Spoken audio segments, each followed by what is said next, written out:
Call the September 3rd meeting of the Orono Town Council to order. I'm Tom Perry. I'm chairing this meeting. Joining me here in the council chambers is Councilor Jeff Wingard.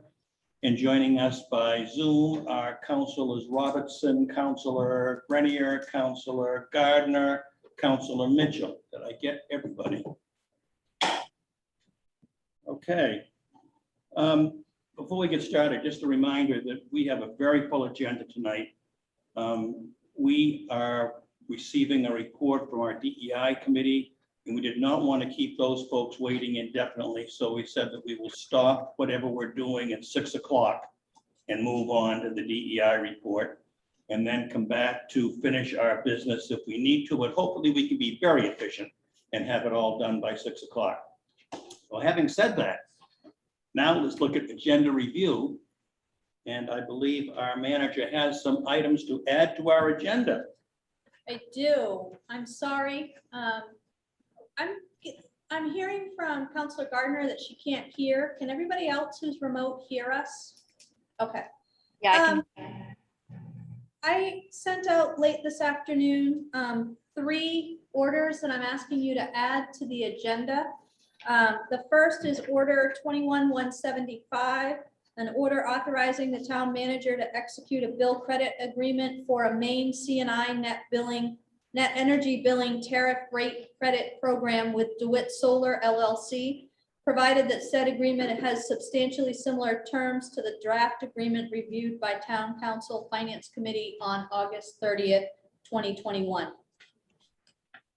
The second order that I'm asking you to consider adding to the agenda is Order 21-176, an order authorizing the town manager to apply to the Maine State Library for American Rescue Act ARPA funds in the amount of $3,250 to be used to construct an outdoor story walk on town-owned property located at Webster Park, to accept all funds awarded as well as donated contributions, to enter into an agreement with Barking Dog Interpretive Sign, Inc. of Strum, Wisconsin, for the signage at a cost not to exceed $4,335, and further to authorize the town manager to expend up to $5,500 in grant and donated funds, as well as approved FY22 municipal operating budget funds on the complete project, which includes signage and installation. The final order is Order 21-177, order authorizing the town manager to execute documents necessary to accept and obtain $1,140,545.04 in American Rescue Plan Act ARPA funds from the Maine Local Fiscal Recovery Fund program, and further to authorize the town manager to establish a cash account to maintain these funds if necessary. Just as a reminder, the way our ordinance reads, council can add orders to the agenda after the agenda has been posted. However, those orders can only be added if there is unanimous consent by the body. So you have to actually take formal action and everybody agree to add these to the agenda. Could I have a motion, please, to add these items to the agenda? So moved. Approval? Moved and seconded. Give a roll call vote on that, please, Nancy. Council Wingard, In favor. Council Robertson, In favor? Council Grenier, In favor. Council Perry, In favor? Council Gardner, In favor? Council Mitchell. Yes. And the vote is 6 in favor and Did they're you not get opposed. Councilor Oshie. Did you get Council I'm sorry. Ocean to join us? Council Osher, Can't hear you, Lori. In favor? Thank you.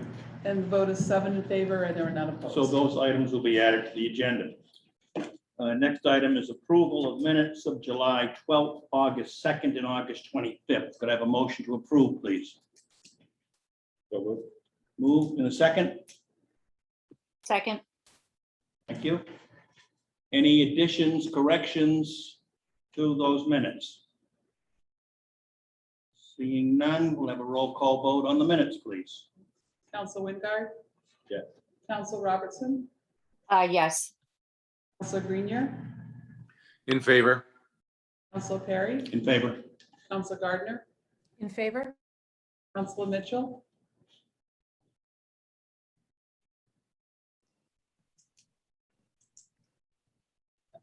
Council Mitchell. Yes, sorry. Council Osher. Approve. And the vote is 7 in favor and there were none opposed. Thank you. Moving on to public hearings. Public hearing A, to consider a Class A malt spirituous and Venus liquor license, special amusement permit for music, dancing, and entertainment, and victuals license for Marsh Island Brewing LLC, Main Street.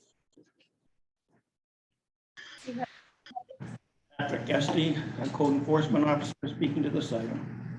Yes, hi there. This is Patrick Estee, Code Enforcement, where we have 6 different items that are very similar with liquor, amusement, vitulers. My first response will be mimicking, all my other approvals. So staff has reviewed all paperwork, including the tax collector, the public safety director, and all inspections have been completed by the health officer and myself, the code enforcement officer, and staff is recommending approval. Thank you, Patrick. Any comments from the public on this item? Seeing none, we'll close public hearing A, move on to public hearing B, to consider a victuals license for Harvest Moon LLC, doing business at 18 Mill Street, Orono. And staff is recommending approval. Any comments from the public for or against this item? Hearing none. We'll close public hearing B and move on to public hearing C, to consider a Class 1 malt, spirituous, and Venus liquor license, special amusement permit for music, dancing, and entertainment, and victuals license for Orono House of Pizza Incorporated, 154 Park Street. And staff is recommending approval. And we'll public hearing. We'll move on to public hearing D, to consider a Class 1A hotel, malt, spirituous, and Venus liquor license, special amusement permit for music, dancing, entertainment, and victuals license for Black Bear Inn and Conference Center, 4 Godfrey Drive, Orono. And staff is also recommending approval. Any comment from the public on that? Hearing none, I'll close public hearing D. Public hearing E, to consider a Class 1 malt, spirituous, and Venus liquor license, special amusement permit for music, dancing, and entertainment, and victuals license for Woodman's Brewing Company, doing business as Orono Brewing Company, 61 Margin Street in Orono. And staff is recommending approval. Any comment from the public on this license? Hearing none, we'll close public hearing E. Public hearing F, to consider a Class 11 malt, spirituous, and Venus liquor license, special amusement permit for music, dancing, entertainment, and victuals license for Yama Incorporated, doing business as Yama Bar and Grill, 19 Mill Street. And staff is recommending approval. Any comment from the public on this license? Hearing none, we'll close public hearing F. Public hearing G, to consider an automobile graveyard and/or junkyard permit for LaPointe Enterprises Incorporated, 201 Kelly Road, Orono. Patrick. So I had 3 junkyard licenses that I was doing, and my way about doing my inspections was to provide a checklist of what I was going to be inspecting, and I provided that to all of them. And with this one, with LaPointe, unfortunately, staff is not able to recommend approval. I was not given access to the junkyard to do my inspection. Comments from the public on this item? Mr. LaPointe, Yes, I have you here. can sit there if you'd like to, Dan. Thank you very much. I appreciate that. we have a problem here. And Mr. Estes has acknowledged indeed that it is a problem. His file is empty. His file is empty of several things that need to be considered. This is Ben, he also assists me, and he assists me in writing and dealing with other things. And you can monitor this. Mr. Estes has suggested that he won't approve the code part, especially for that checklist that you offered me. So I'm updating that right now. Well, okay, thank you. His words, I'm sorry. I'm not, well, he did submit a list of check-offs to us, but that list said, you know, had grandfather. It never identified that that was his list. Checked off grandfather, signed it, submitted it. I said, these things are that control. I asked him, I said, do you have copies of our legal case that defines non-conforming, grandfathering, the contractual obligation with the town, or the procedures that have been done for almost 50 years, at least 25, maybe 25 years. The corporate entity has existed for 16. It's been exactly the same every single time. I've been through the most toughest code officers, Stan Brockwell, Rubishaw. I've been through Murphy. Okay, these code officers, they all had transitions. Mr. Estes said, I have nothing in my file to show me what's available. And I thought that was odd. So I gave him a copy of the case legal file. And here, this is the order that requires you to obey. Okay, and me, okay, it's a contract that we run through court and the behaviors. Here also is another case that's for it. This also, these two things define grandfathering, non-conforming, the fact that these ordinances are supposed to apply to us, not the new ones.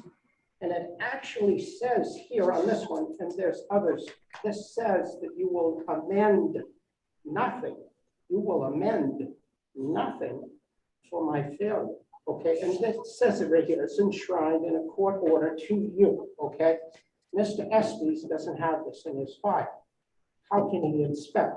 The second thing that's very alarming here,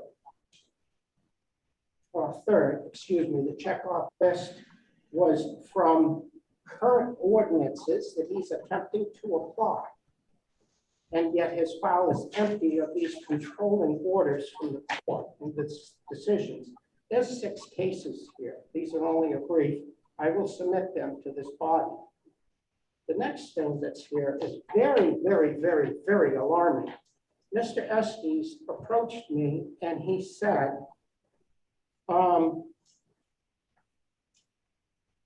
where's your stormwater from? Where's your stormwater? I said, how could you ask that question?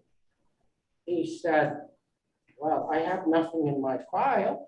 Yet again, nothing in the file.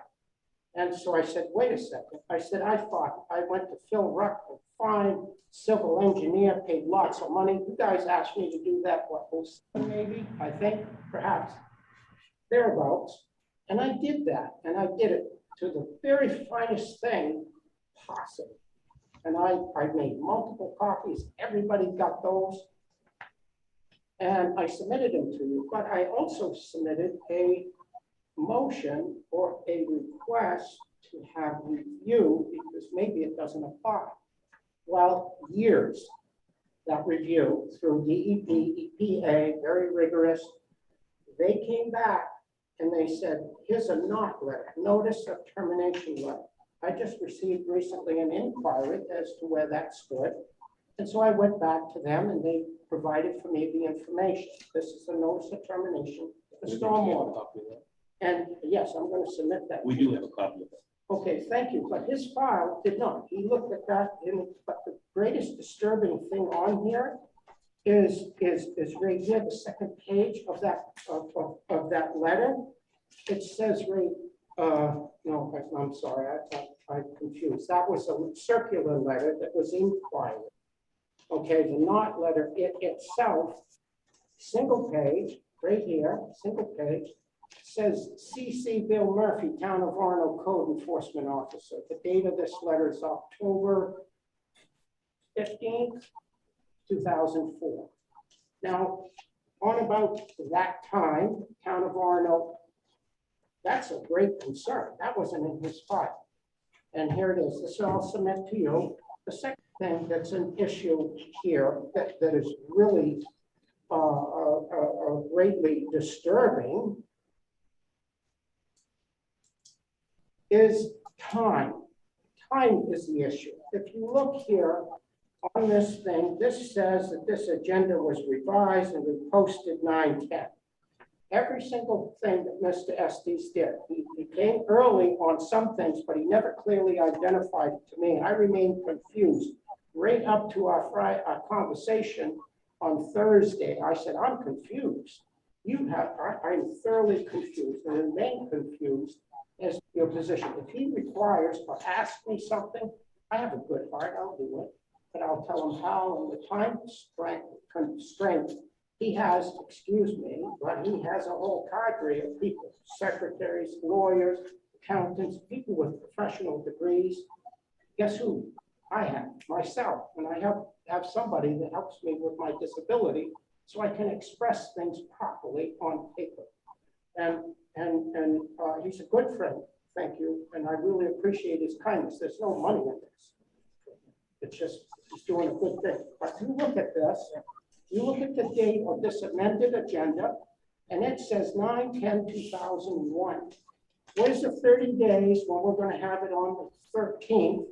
And this moves me from my business, because this is an intent, it moves me from my business from consent agenda to now being considered over here for new business.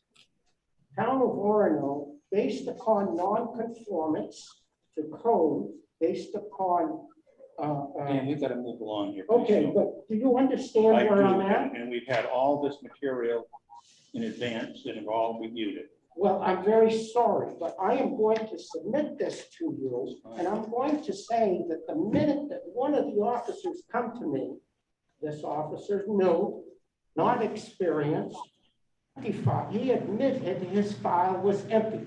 Do you realize the confusion and the upset that that causes me? And you know I'm not a quiet soul. Okay? Excuse me, I'll let him speak. Has Mr. Estes made his recommendation to the town? He has. He has, okay. Please repeat to the He gentleman what his has, at recommendation this point, said he cannot recommend approval of the license. Did he substantiate that? Yes, he did. How? He was unable to do the inspection that was required in order to provide you with the license. Did he specify what the requirement was? He had given it to Dan, and we have it here. The inspection. I'm sorry to interrupt, but who is speaking? I'm a little confused from the home audience. Can the gentleman who's speaking introduce himself, please? Yes, my name is Benjamin Schrader. I'm here as a friend. He's my aide. I have every right Yeah, for absolutely. my disability No, to have an no, aide. no. You Now- could have him if you didn't have a disability. I say to you that this man has changed our 25-year, even 50-year inspection process. That was defined by these court actions here. The fencing at the front, the end of the pavement. And I also have to say that this was defined and obeyed, okay? And Bill would come up and give me my criteria. He said, I'd like you to see do this, or whatever. Do you do that? In good faith, I responded. Mr. Estes did not. He didn't even know outside of this list of ordinances which he's trying to make us conform, which breaks the non-conforming and the court order. Now, he's also threatened me ahead of time. He says, I will shut your permit. He says, I will recommend you do not get a permit. I will proceed against you in the state, and I will ask the state to rescind your license. Now, I owe you guys taxes. I'm 3 years out. I gotta pay my taxes. I can't do it without my permits in place. Not enough time notice, not enough time notice. All of this stuff not adhered to, empty file. You know, you guys are really asking me to be in a bad place. How am I gonna pay my taxes once you unleash the dogs to go after the junkyard? Thank you very much. I'm fine. That's my Thank you, Dan. Dan. Excuse me. Do you have anything else? I just, it appears that the requirements for Esty hasn't done the inspection before, but he was, yeah, is it not true that asking you, or he was asking more of you that has been asked before? Yes. Yes. And the inspection was done as before, but the criteria was to stand and ask me if each and everything, I checked that off in advance, it's checkoff list. I said, go ahead and ask me. And I will show you the truth of the matter where I am indeed grandfather. Also, he's gone outside and he's telling me that he's going to void my grandfather rentals. Now, I paid that money just before midnight on the 31st. And I put that form in there that was computer generated. I can't do certain things. I just can't do them. I mean, I'm of Jewish descent, Indian, Maliseet, Indian, and early French Acadian Catholic genocide. I cannot identify somebody to have a yellow star, and they want me to identify students or not students. I cannot fill that form out. I am a grandfather because I filled it out from the first, and you've got my money every Okay, time. Dan. I think we gotta hear from anybody else that wants to Now, speak. I'm to going to this. let Ben finish up his statement. I jumped on that, forgive me. Do we know for what cause the requirements were changed? So Would you like, I can't tell you how Bill Murphy inspected your property. I can tell you that I have reports dating back saying it has been inspected and he recommended approval. We have a new code officer. He is by statute required to inspect junkyards. If Dan had a problem with the questions that Pat was asking, that's one thing, but making sure that you have vehicles that have fluids taken out of them is not a grandfatherable requirement. That's a public health requirement. Have you addressed all those concerns in the past?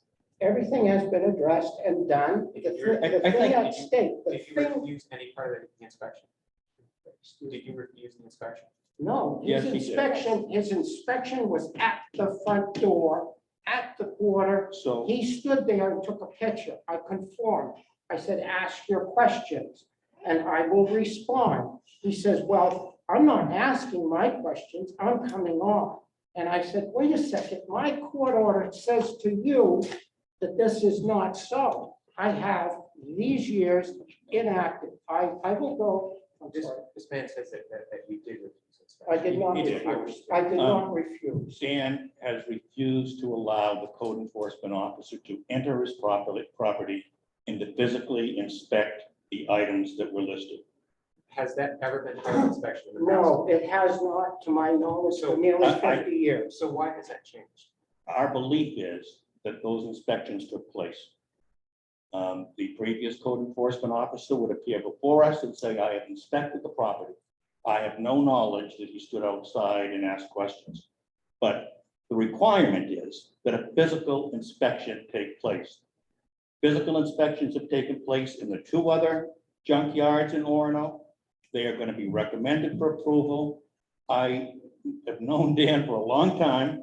I want him to stay in business. We do not want to deny him a permit, but we do need to have a physical inspection. I As need simple to as that. know, I need to know the ordinance and the law and the date of it that predates our grandfathering back before Grandfathering doesn't have 1961. anything to do with it. It does. Grandfathering is a zoning. No, this is non-conforming. It says you will not modify zoning to me. We're not modifying zoning. I'm sorry, you give me the year of that. Okay. You give me the year. I'm new to this process, Dan, but my understanding is that the inspection exists independent of any exemptions. The inspection must occur by law. The exemptions may or may not exempt you from certain stipulations after a non-conforming issue is discovered, but they don't exempt you from the inspection itself. The inspection is done at the gate. No. That's what was done. That That's might have what been was what was done. done, but that's not what should have been done. Well, okay, then let's get that code officer here. Dan, Wait, No. this man speaks with authority, and I'd like to know where this authority comes from. excuse Have me. you I'm ever sorry. witnessed an inspection? I've not. All right, so. But let's stop here for a minute. Yeah. Is there anybody else? Is Patrick, you have anything else you want to add to this discussion? I just want to confirm that there was no threat that I made that I was going to shut him down. I simply have requested 3 times to do a proper inspection. The fact that I need to get my eyes on it, and I can't take his word for it.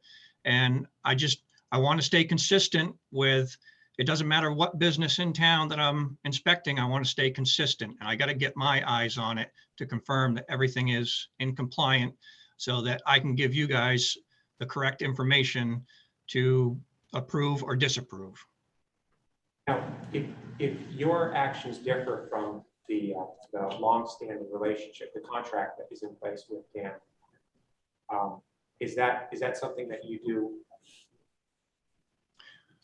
for yourself, or are you acting on behalf of the town of Orono? So as a code officer, coming to Orono and being new, and where I came from, there wasn't junkyard inspections. So I got the ordinance out, I reviewed it. I came up with the idea of in understanding with doing some research that there is some grandfathering going on. And actually in Orono, if someone came to me and said, hey, I'd like to open up a junkyard, it's not even allowed. So all 3 junkyards are grandfathered, and I do understand that. So that's why I added it to my junkyard list. So I was already in the frame of mind when I do my inspection that when I walk around with the owner, that I will be checking off grandfathered on a lot of those ordinances. But there are a few that I want to get my eyes on and make sure that, the fluids are being, taken care of properly, that there's no burning of, a lot of recycling companies might burn the wire off to get to the copper. And as much as I would love to take their word for it, I just have to get my eyes on it. Has anyone made you aware of any shortcomings that Dan has that would make him ineligible of a permit? So I'm going to answer that for you. It doesn't matter. This is an inspection. This is not a complaint-driven process. He is required to inspect and give the council a recommendation after that inspection. So it doesn't matter what happened before.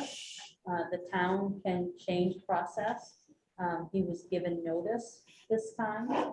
So it's not about people telling us that we can't do it, or that he's doing it right or he's not doing it right. This is 100% about the code officer being required to make a recommendation to the town council and needing to see something so that he can say, there is no problem here, or there might be an issue here, but it's grandfathered, so it doesn't matter. But the whole junkyard is not grandfathered on every element. There are only certain elements of that junkyard that are grandfathered. Can you? So I'm sorry, can I interrupt? Sophie, thank you for that explanation. That was very detailed and right on the nose. In terms of spending this public hearing, tracing down the question of should we be allowed to put eyes on the property, I just want to highlight something that our code enforcement officer said that's very important, which is that we have a legal and ethical responsibility as a town to treat all people equally. So if this is required by state law to have eyes on, and we are putting eyes on the other grandfathered junkyards. We cannot make exceptions for an individual without opening ourselves up to other complaints about, civil rights complaints, discrimination complaints. So I don't know if this is a good use of public hearing time. I know we have another member of the public who'd like to make a comment, and we also have a very packed schedule. And I think we've really reviewed the materials quite a bit. We've heard from Mr. Lapointe and his aide, and I think I would like to hear from the other members of the public who might have comment, if that's acceptable to the chair. Seems very reasonable to me. Anybody else in the public like to comment on this item? So I have allowed James to speak. I'm, Ask if they can hear you. can you hear me? Yes. Would you identify yourself, please? I'm James Varner, and I'm in New Jersey right now. I hold a master's degree in city and regional planning from Rutgers University. I am also a member in good standing of the American Institute of Planning headquartered in Chicago. I have successfully represented Mr. Lapointe and his late dad over the years in matters before this body. You need to know by approving this matter before us again, you are helping the good citizens of Orono because Mr. Lapointe gives them free access to the property in question for hunting. They hunt bears there, snow skiing, snow walking, camping, and just using the facilities for their pleasure. The junkyard, which helps keep the city free of cars and other junk, that's important. We are here because you have employed, as I understand it, new staff, and some of the files have been lost. One thing I think is in the files that were sent to you is a court order requesting that you approve this request.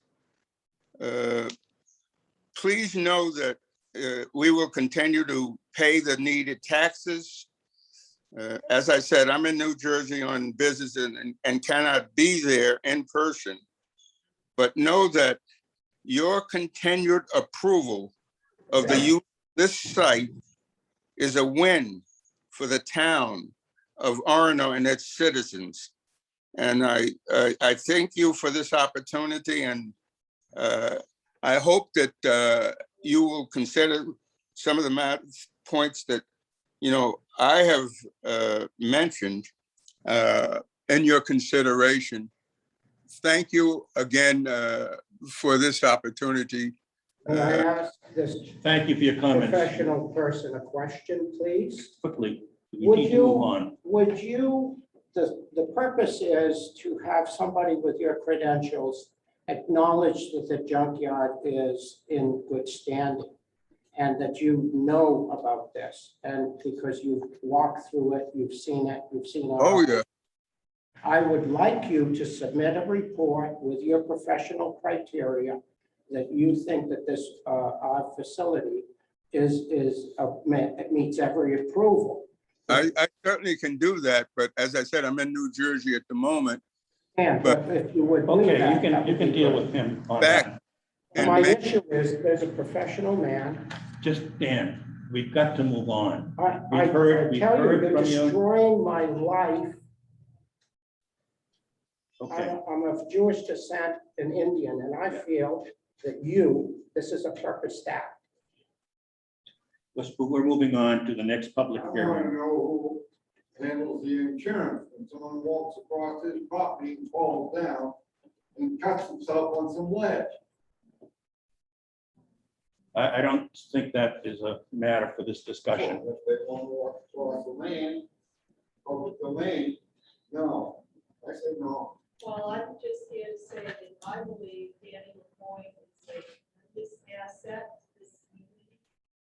He's very kind, very knowledgeable, and see why there should be a problem of him trying to earn a living from a business that he has been in for many, many, many. Thank I'm you. sorry, I can't hear who's speaking and I don't know who is speaking. So I think we need, to me, we have heard legally where we're at and we need to make a decision and move on. Haven't heard legally. These papers I submit, Dan, I submit these to you. If somebody needs to speak, I'll stand down and let them speak. But you haven't heard legally. You guys are acting illegally and you're suspending law. we're closing this public hearing and moving on to public hearing H, which is to consider an automobile graveyard and junkyard permit for the town of Orono off Taylor Road. Patrick, Yes, and staff has completed the inspection and is recommending approval. table. I want to comment Dan, on please Taylor move from the Road. table. Excuse me, Patrick. Would you like me to repeat that? Would you please repeat that? Yes. So staff has completed all inspections and is recommending approval.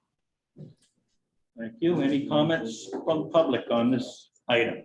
Then we'll close this public hearing and move on to public hearing I, which is to consider an automobile graveyard and junkyard permit for Silver's Auto Parts, 485 Main Street, Orono.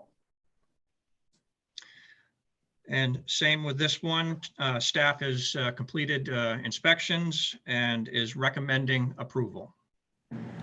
Thank you, Patrick. Any comments on this item from the public? Hearing none, we'll move on to public hearing J. To consider a Maine Municipal Association Model General Assistance Ordinance, Appendix A through H, for the period October 1, 2021 to September 30th, 2022, to be in compliance with Title 22 MRS, Section 4305, Paragraph 4. I think that's me. I think so. Under state law, all municipalities are required to have a general assistance program. We adopted an ordinance many, many years ago. We use a model ordinance that has been provided by Maine Municipal Association and in partnership with the Department of Health and Human Services. So that ordinance requires that we annually look at program maximums, meaning eligibility levels for people who are trying to access the general assistance program.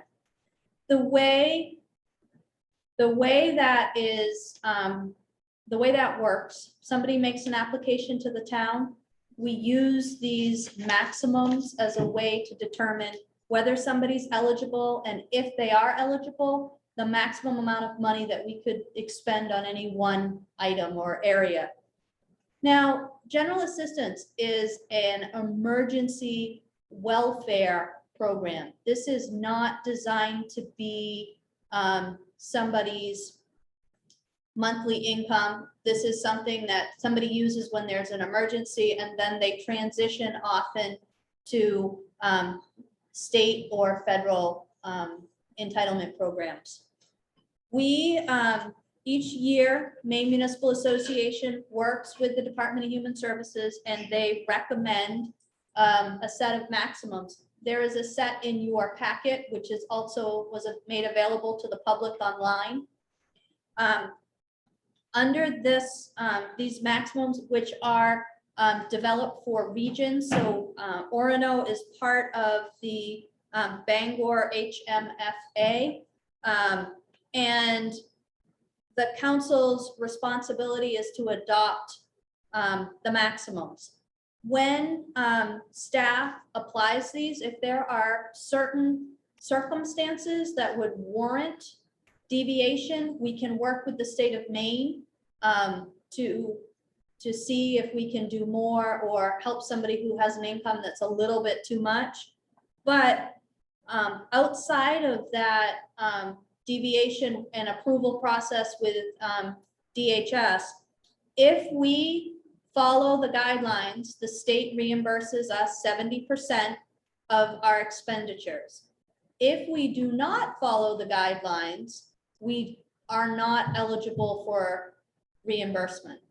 So it's important that we have valid guidelines and that the guidelines meet what the state is recommending. So the one area that we could deviate from the state's recommendations are around housing. That would require that we go through a fair housing survey and have an independent evaluation of housing costs in Orono. I did check in with Shelley Crosby, who manages our general assistance program, and she reports, just like it was when I managed the program, that the maximums that are here meet the need when she has gotten applications for housing. Right now, we're actually seeing a significant decrease in general assistance. We think it's because of all of the COVID assistance that has come down. So we believe, based on the use that we had prior, that these maximums would meet the needs that we were seeing. Thank you, Sophie. Comments from the public on this item? Seeing none. We'll close this public hearing and move on to public hearing I, to consider a 6-month extension to the moratorium ordinance regarding marijuana retail stores, specifically limited to the commercial 2 zoning district.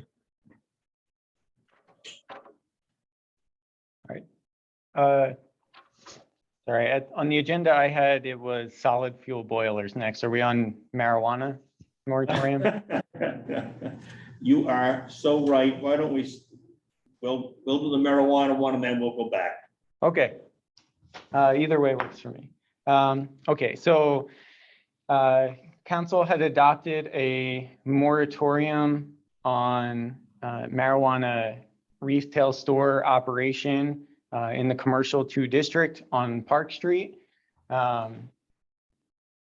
Last April 8th was the effective date, and that was to give council and staff time to go over sort of an overlooked situation that had arisen that would have allowed marijuana retail stores to be placed very close to the university entrance, which sort of went against the original intent of the council and university. So staff met with the, I think, Community Development Committee a couple of times to talk about some different options, get some feedback, and on that and a couple other issues relating to the marijuana establishments ordinance.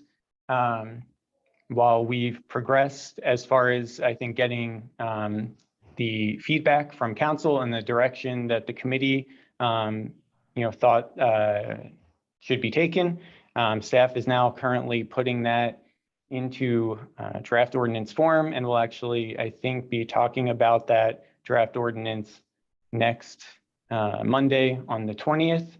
But we will need to extend the moratorium to get through the full adoption process of the amended ordinance language. So that's what this is in front of you. It's just extending that moratorium for marijuana retail stores on Park Street for another 6 months. Thank you, Kyle. Any comments from the public on this item? I'm against it. Okay.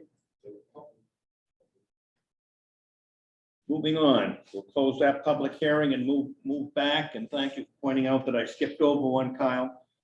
To consider an ordinance amendment for the Town of Orono Ordinances, Chapter 8, Section 8-90, Paragraph D, construction and maintenance of solid fuel boilers, to allow for freestanding outdoor installation or installation in a freestanding accessory structure in the FNA and LDR zoning districts. Kyle, I guess you again. Yep. Yeah, I'll just kind of briefly go over this. It's a fairly small ordinance change to our building code section on heating facilities. So solid fuel boilers, specifically those that are outdoor freestanding installations or installations in an accessory structure, going back to the mid-2000s, were not allowed. And this was due to the potential for a lot of smoke or odor issues that could arise. In kind of talking with other staff, fire department, code enforcement, and some apparently having some requests over the years to kind of re-examine that. We've taken a look and kind of seen that with the new technology, with new regulations by DEP as far as what sort of materials can actually be burned, and combining that with some of our own sort of setback standards and zoning standards, we'd be able to create an environment where in certain areas in town, it probably would make sense to allow some of these solid fuel boilers in these freestanding outdoor situations. So that's primarily in the, well, really entirely in the low density residential district and the forest and agriculture district. These lots have much larger minimum lot sizes in general. So there's a necessary setback of 100 feet from the property lines that would have to be met. So between the distance from neighboring property lines, along with the advances in technology and kind of state regulations involved, staff felt that this would be able to be accomplished without creating any nuisance issues for abutting properties. Thank you, Kyle. Any comments for or against this item from the public? Hearing none. We'll move on to acknowledgements.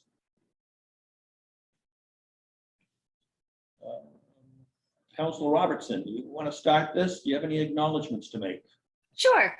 I would like to acknowledge the Orono's gardening committee for putting back the gardens since Bangor Gas had taken them out. So driving down the North Main, it looks lovely, and thank you so much for taking care of that for us. Great. Councilor Mitchell? Yeah, I'd like to acknowledge the work of the ad hoc DEI committee who will be presenting later this evening, and just grateful for their time, expertise, and efforts that they put into this work. And also acknowledge the launch of school of RSU 26, and it's off to a challenging start with COVID and changes, but just the work of all the staff to pull off this vital resource for the town is much appreciated. Thank you, Laura. Councilor Gardner? Yes, I would just like to acknowledge our new staff members. We have some new additions in the library, Orono Police and Fire. Am I forgetting a department? Oh, Parks and Rec as well. And if you see new faces around town, say hi and introduce yourself, and welcome to the new folks. Thank you. Councilor Osher?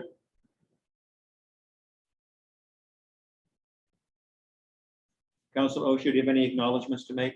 Yes, sorry about that. My Zoom. Can you hear me? I look like I'm frozen. Yeah. Okay, sorry. Yes, I have a sad acknowledgement, which is that it was recently posted in the Bangor Daily News that the opiate deaths have increased again this year. Last year was the greatest number of opiate deaths in 1 year, and we're on track to beat last year's statistics, and 25% of those deaths were in Penobscot County. And since we are in Penobscot County, I think that that's a very sad statistic, and as municipal officers in our town, I'd like to acknowledge that that's happening, grieve publicly, and try to make a plan for how we might contribute to changing that statistic.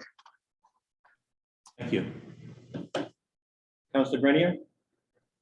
I have no acknowledgements. Councilor Wingard? I'd just like to briefly acknowledge the efforts of the Orono business community to deal with some of the somewhat amorphous rules on masking and COVID protocols that have emerged in the past 2 weeks. And I think going throughout the town, they've done an admirable job. I really appreciate their efforts. Thank you. I'd like to acknowledge the passing of Linwood White, longtime Orono resident, businessman in Orono, and for many years, principal of the Asa Adams School.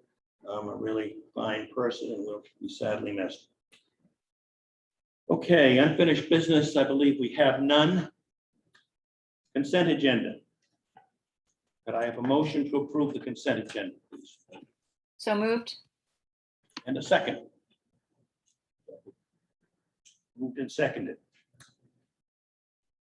All those in favor? Oh, we got to do the roll call. I'm sorry. Roll call vote, please. Council Wingard, In favor. Council Robertson, In favor. Council Grenier, In favor. Council Perry, In favor. Council Gardner, In favor? Council Mitchell, Yes. and Councilor Osher. In favor? Oh, there was then Council Perry, In favor. 7 in favor and there are none opposed. Sorry. Okay, we'll move on to new business. Order 21-171. Order considering a graveyard and/or junkyard permit for La Pointe Enterprises Incorporated, 201 Kelly Road, Orono. We could have a motion to approve. We could have a motion to deny based on the information we've received from our code enforcement officer. We could have a motion to approve subject to the inspection that is required before we can approve it. What is your pleasure? I'll make a motion to approve subject to on-site inspection. Second. Moved and seconded. Can I just clarify for You the may. record? When you say subject to, you mean conditioned upon successful completing the inspection? Yes. I thought. Thank you, Sophie. Okay, any other comment from council members on this item? Then we'll have a roll call vote, please. Nancy? Council Wingard, In favor. Council Robertson, In favor. Council Grenier, In favor. Council Perry, In favor? Council Gardner, In favor? Council Mitchell, Yes. Council Osher. In favor? And the vote is 7 in favor and there are none opposed. Thank you. Would you like to comment, please? We finished that item and we're moving on to another item, Dan. In the past, I've always been able to comment. That you had lots of comment on the public hearing, and I think we need to move on to the next item. Order 21-172, order approving a 6-month moratorium ordinance extension regarding marijuana retail stores specifically limited to commercial zone 2 zoning district. Move approval? And a second. Second. Thank you. Any discussion on this item? Roll call vote, please, Nancy. Council Wingard, In favor. Council Robertson, In favor. Council Grenier, In favor. Council Perry, In favor? Council Gardner, In favor? Council Mitchell, Yes. Council Osher. In favor? And the vote is 7 in favor and there were none opposed. Moving on to order 21-173, order adopting amendments to the Town of Orono ordinances, Chapter 8, Section 8-90, Paragraph D, construction and maintenance of solid fuel boilers to allow for freestanding outdoor installation or installation in a freestanding accessory structure in the FNA and LDR zoning district. Motion to approve, please. Move approval? And a second. Second. Any comments from the council on this item or questions? Now the roll call vote, please, Nancy. Okay, Council Wingard, In favor. Council Robertson, In favor. Grenier, In favor. Council Perry, In favor? Council Gardner, In favor? Council Mitchell, Yes. Council Osher. In favor? And the vote is 7 in favor and there were none opposed. Thank you, Nancy.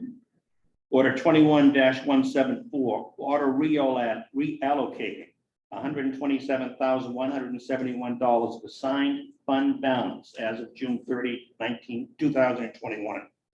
From assigned fund interest revenue, 36,000. Let's see, from assigned fund interest revenue, $36,683, and economic development debt reserve, $90,488. And I think our town manager is going to speak to this. Do you want a motion in a second? Motion, please. Move approval. A second. Second. Thank you.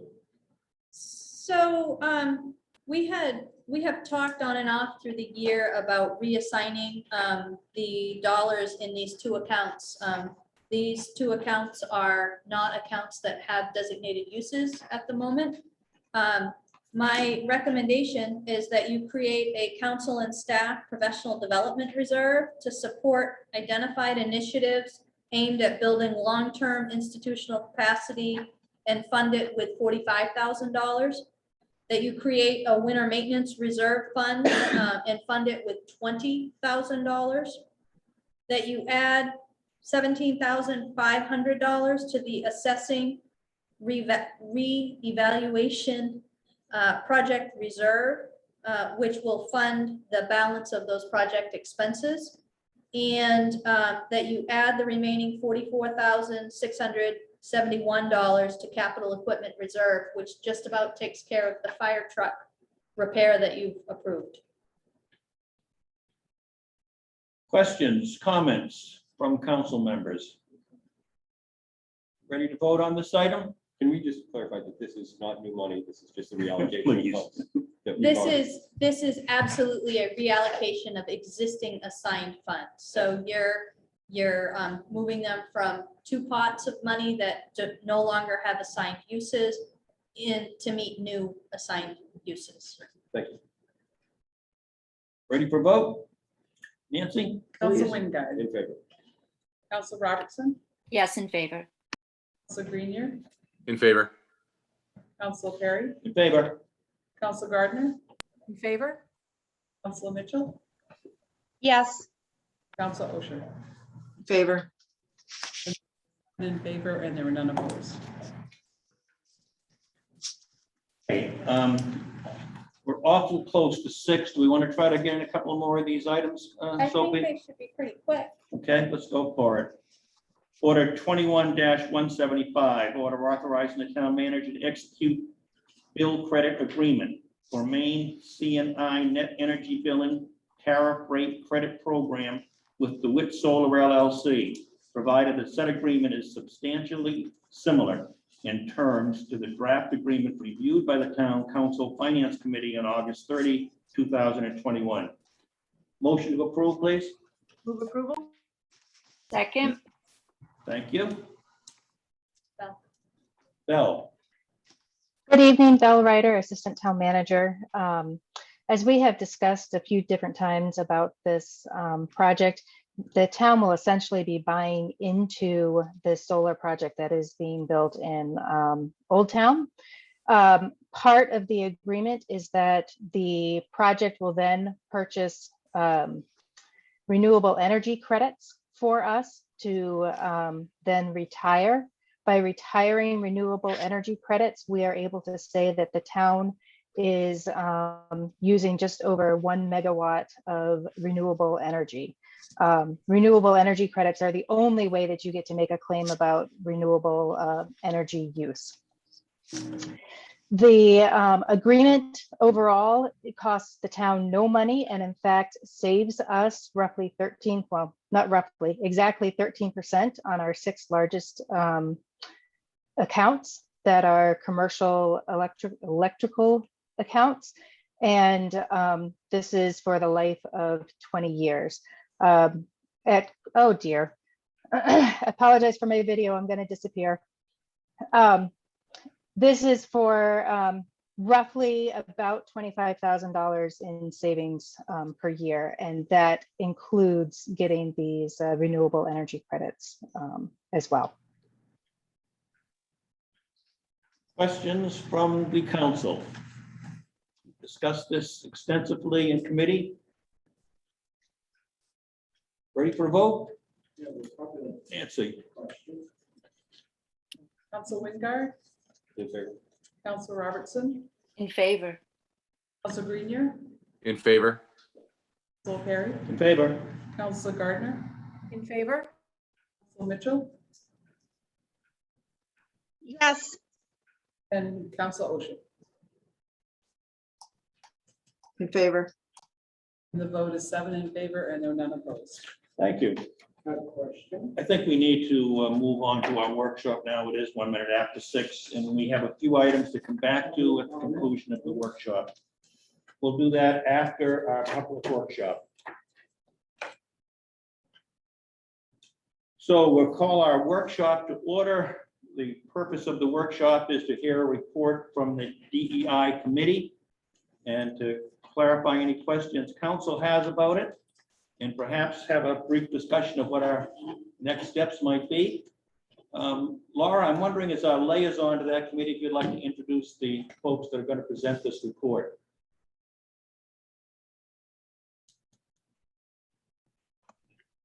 Sure. Ella Wu and Malcolm Himshoot both served on the committee, and if they can be elevated to panelists to do this presentation, and they have some slides to share as an overview.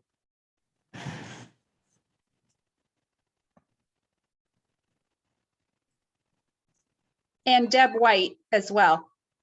Okay, Ella and Malcolm have been elevated, and I will get Deb, and they should be able to share their screen.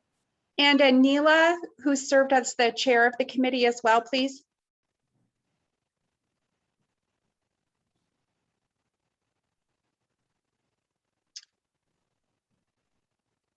We all set, Bill?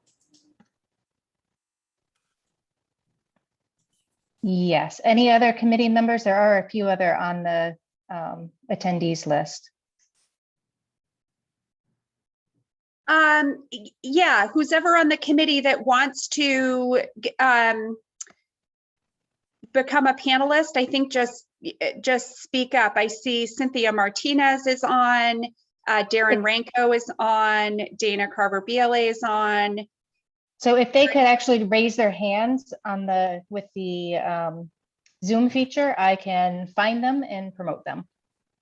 Okay.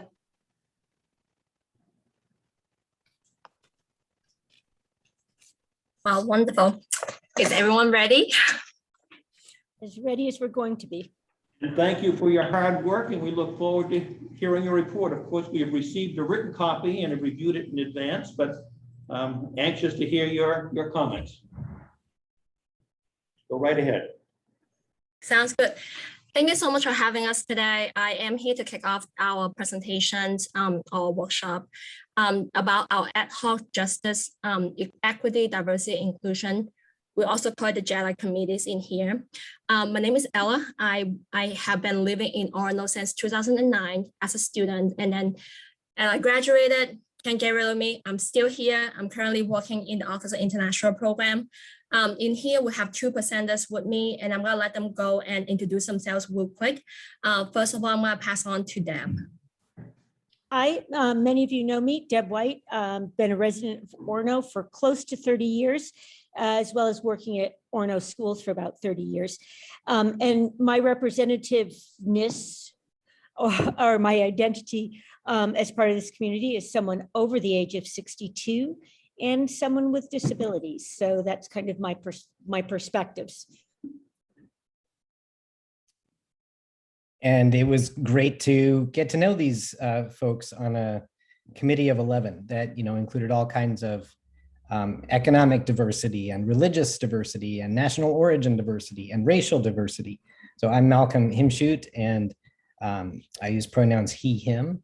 And some of the diversity I bring is gender diversity as a transgender man. I've been doing diversity work actually for about 23 years, primarily on race and anti-racism and sexuality and gender. And we could have gone much deeper, but with this timeline, this group was amazingly task oriented, and it was it was amazing to see us come together. In Orono, I've lived only for 2 years. I'm a Christian clergy person, and I serve as co-pastor at Church of Universal Fellowship. And some of the things that kicked off this committee for the town were, if I understand right, we're reading Ibram Kendi's book, How to Practice Anti-Racism, which our church read last summer too. So this is a conversation that we know is lifelong and ongoing, and glad to be part of it.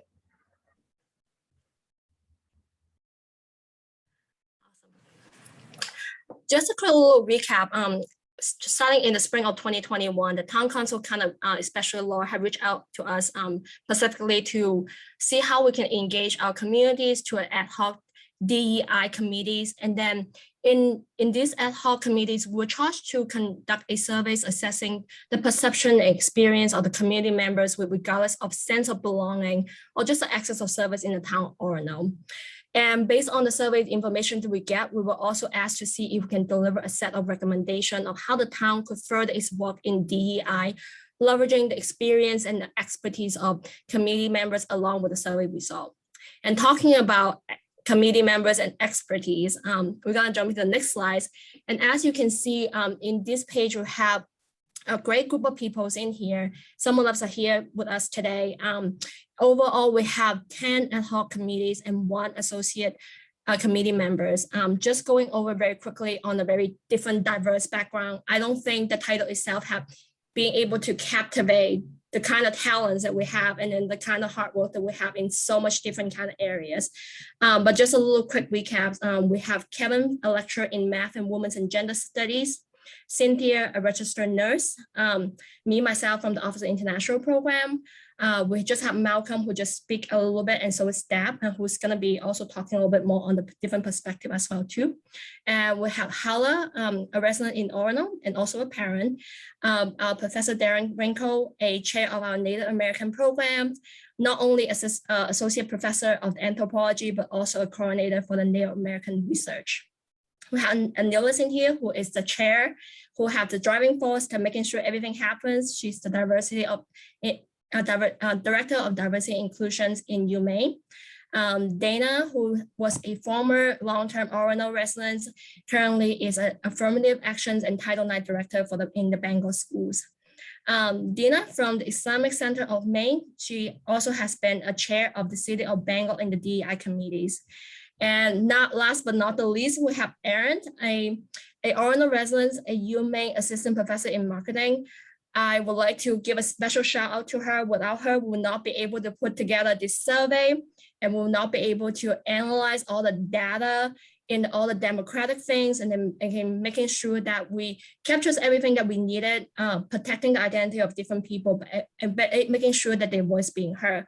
So, and I see that she's also in here. If we at the end of it, we have any questions, especially when it comes to data or analysts and how do some of the things, we can definitely go nitty gritties with it. But without her tremendous help, this report would not be able to get together. So, so really want to highlight the effort in Erin. Okay, and so this is a little bit about our group of people. We have a great group of people, but as Anila always say, we cannot really talk about DI without really talking about the definition of it. And then we're actually going to change it a little bit from the traditional term DEI to be a Jedi. And then here I am just gonna kind of have a very good basic ground about what DEI really is. First of all, we're talking about diversity. Diversity, as a list in here, is a representative of people from a wide range of identity and background that are both seen and unseen. And you're gonna hear throughout this presentation, quite a bit of stuff is seen, but do keep in mind about this unseen population. And then some of the voices we still might not be able to capture. And that is one of the pieces that we really want to make sure that we have gathered into as well too. And then second, we have equity is a practice of removing barriers by providing access to people based on what they need to be part of the communities, which, you know, when we're talking about diversity, I'll just mention about something that's not being seen. Some of those cool people might not have a chance to give them an input because of some sort of barrier as well too. And then how do we talk about inclusion? is the inclusion of, is the practice of building building agency for each of the committee's diverse, seen and unseen demographics in any and all decisions-making process that affect the community as a whole. This term justice have not been brought up in some of the just the DEI general term, but I think this is what we're here for, and then really kind of making our works and sticking to it is to work on our justice piece of it. It's the continuous of art to dismantle inequitable system while creating policies and practice that are equitable and benefit the community as a whole, giving all demographic. And like I mentioned, seen and unseen, a sense of belonging.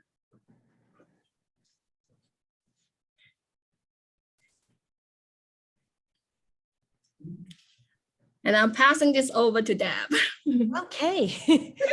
So the survey overview was the first part of this committee's charge. Was that what I was gonna pitch and then you do the Oh, results sorry. tab? I would prefer that. We're all about this teamwork. So the town invited us to come together, form and do stuff, create a survey, get the survey out there, hear back from the community.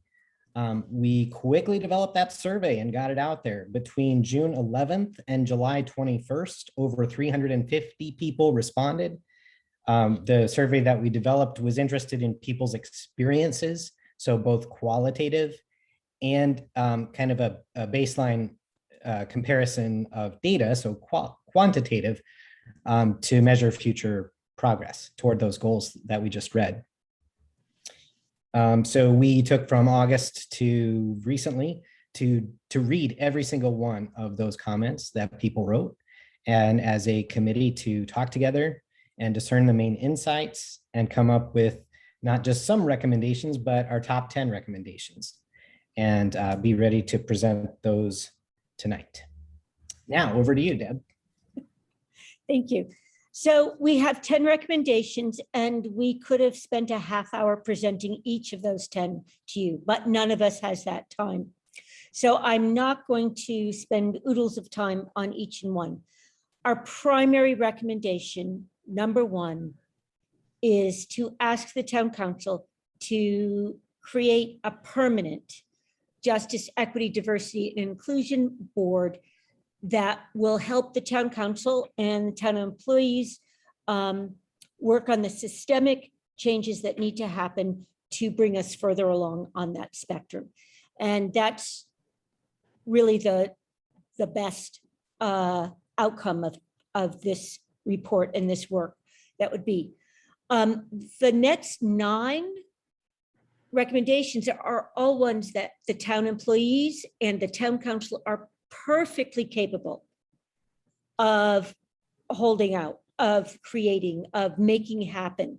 However, with a permanent JEDI board to provide technical expertise and advice and counsel, it would make it a whole lot easier for you.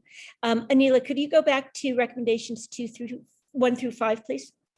So our second one is to require annual DEI training sessions to everybody connected with working for the town or being an elected official. And these aren't repeatable same DEI training sessions. It's not like bloodborne pathogens that's the same year after year. For training, it would be, as we learn more, we do better. And it would be continuing a spectrum of professional development for all of those individuals. We also recommend that the town systematically assess how policy and budget allocations and other decisions are impacted when you look at it through a lens of diversity, equity, and inclusion, because we want to make sure that we're not putting in a barrier where there doesn't need to be one with a new policy, for example. And council certainly can do that on its own. Number 4 is something that I think has been a goal of everyone, schools, the Orono schools and the town of Orono, is to strengthen the partnerships with the University of Maine to support each other, especially the equity efforts. We can use each other's expertise to get to where we want to be and to continue that work. The fifth, and I forgot to say this at the beginning, but as we were making these recommendations from our discussions and experiences and the survey results, we would often hear or occasionally hear from Sophie or Laura, oh, we are working on that. So this one was more, we didn't know that town was working on some of these things. So increasing the transparency of the things that we're working on to make better and to communicate that in as many modes as possible. Next slide, please. So 6 through 10, so assessing and expanding town and human resource practices to make sure that we are advertising in places that will give us a broader and more diverse spectrum of applicants. Enough said about that. We want to make sure that there are equitable systems that really would encourage diverse populations to choose to live here in Orono, to choose to open a business in Orono, and to be long timers in Orono, not just folks who come for the university or come from a Pat's Pizza and then leave. Number 8 is really to continue the efforts, to acknowledge the efforts that public safety has already put in place and that they are continuing to work on, but we'd like to provide some strategic support for them to continue the work that they are doing to become more equitable and just in their practices and their forward-facing connection with our citizenry. Also, we'd like to celebrate and honor history and the traditions and the diversity of Orono, and particularly with those of the Penobscot Nation and the Wabanaki tribal nations. We don't celebrate enough, and we need to make sure that we are inclusive in that celebration. And then we need to also suggest that you look at the accessibility for the disabled, for both town meetings, for parking spaces downtown, for buildings, for housing, for limited economic opportunities, and really make sure we're meeting those needs. Beyond, there's the letter of the law of American Disabilities Act, but the only way that's really enforced is through the Justice Department and through the courts. So we would like the town to consider how they could enforce some of those basic human rights to break down those barriers. And I talked too long, I'm sorry, Malcolm. You did great. And I'm off mute, so that's good too. The big idea here is the bolded one on the bottom. What we recommend is that the Jedi board, when created, shall have the charge to serve as a Jedi champion for the town of Orono, asking for, reviewing, and relaying information related to the diversity, equity, and inclusion goals the town council has chosen. That's the big idea. There are some other details on this slide, like here's what the board might look like. Those are a placeholder or a draft, and we hope that the town would invite those of us who are willing to come back to talk to the committee that forms committees, so that whatever wisdom there can be shared and something implemented. But the main idea is, and you can advance the slide, that this board will be charged to do something really important that in some ways the ad hoc committee began doing. So there's 2 pages of like what we think this charge would be for a purpose of continuing the relay of information between all the constituents, all the stakeholders, all the community members, and town policy and governance. because if you look at your results, you're going to see a lot of text in the slides, but in your printed report, there's some graphics too. And on page 17 and on page 19 in that report, it kind of shows that basically right now people have no knowledge of how to report problems or how to get involved on issues they care about. That the people who felt comfortable with that was a very, very low percentage. But yet in the survey responses, what we heard was people were so grateful for the chance to write and share their experiences in the survey. And some wrote pages, others wrote less, but many emphasized that a committee like this, to listen to them, should be a permanent part of town government. So we started synthesizing ideas for what such a committee could look like. And we made some choices based on the experience and expertise of the 11 of us as to what would serve the best within the charge given to such a committee. And so that brings us to these bullet points here, of which I would highlight the first one, the top one: residents are able to report experience of bias and inequities. So the survey was a first example of this, and there's further research to be done and further listening to be done in the future. The second is related to this communication, and tonight is a perfect example: the JEDI board making recommendations to council for ongoing goals based on the community feedback. So our report to you is an example of doing that. And the idea is about it being a standing group. If you read down, I guess, the second to last bullet point on this slide about how the board will periodically collect data to check on progress, that's really the advantage of it being a standing and not an ad hoc group. So these ideas continue on the next slide.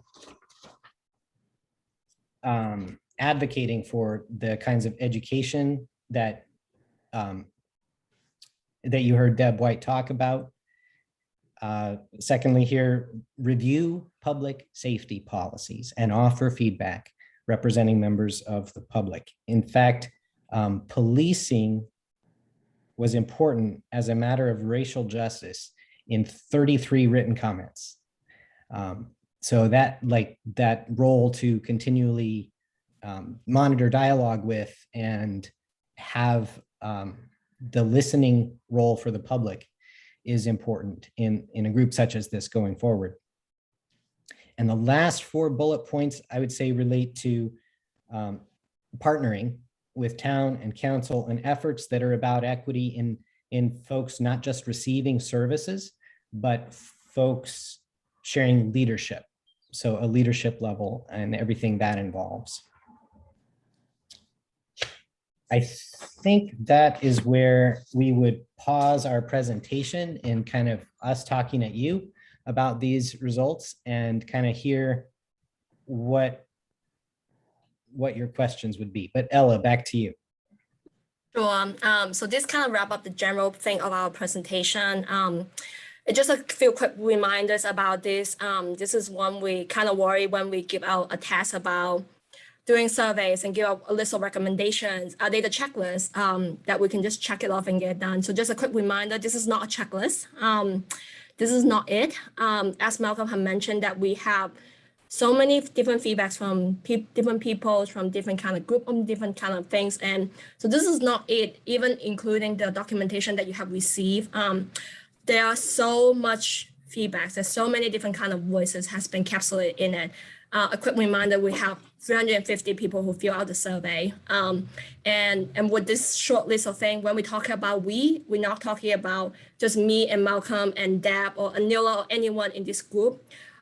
We just kind of give you a little bit of a time capsule about what the survey result has coming back into it, including the first, most of the recommendations are directly from the people who really wants to change from the town of Orono.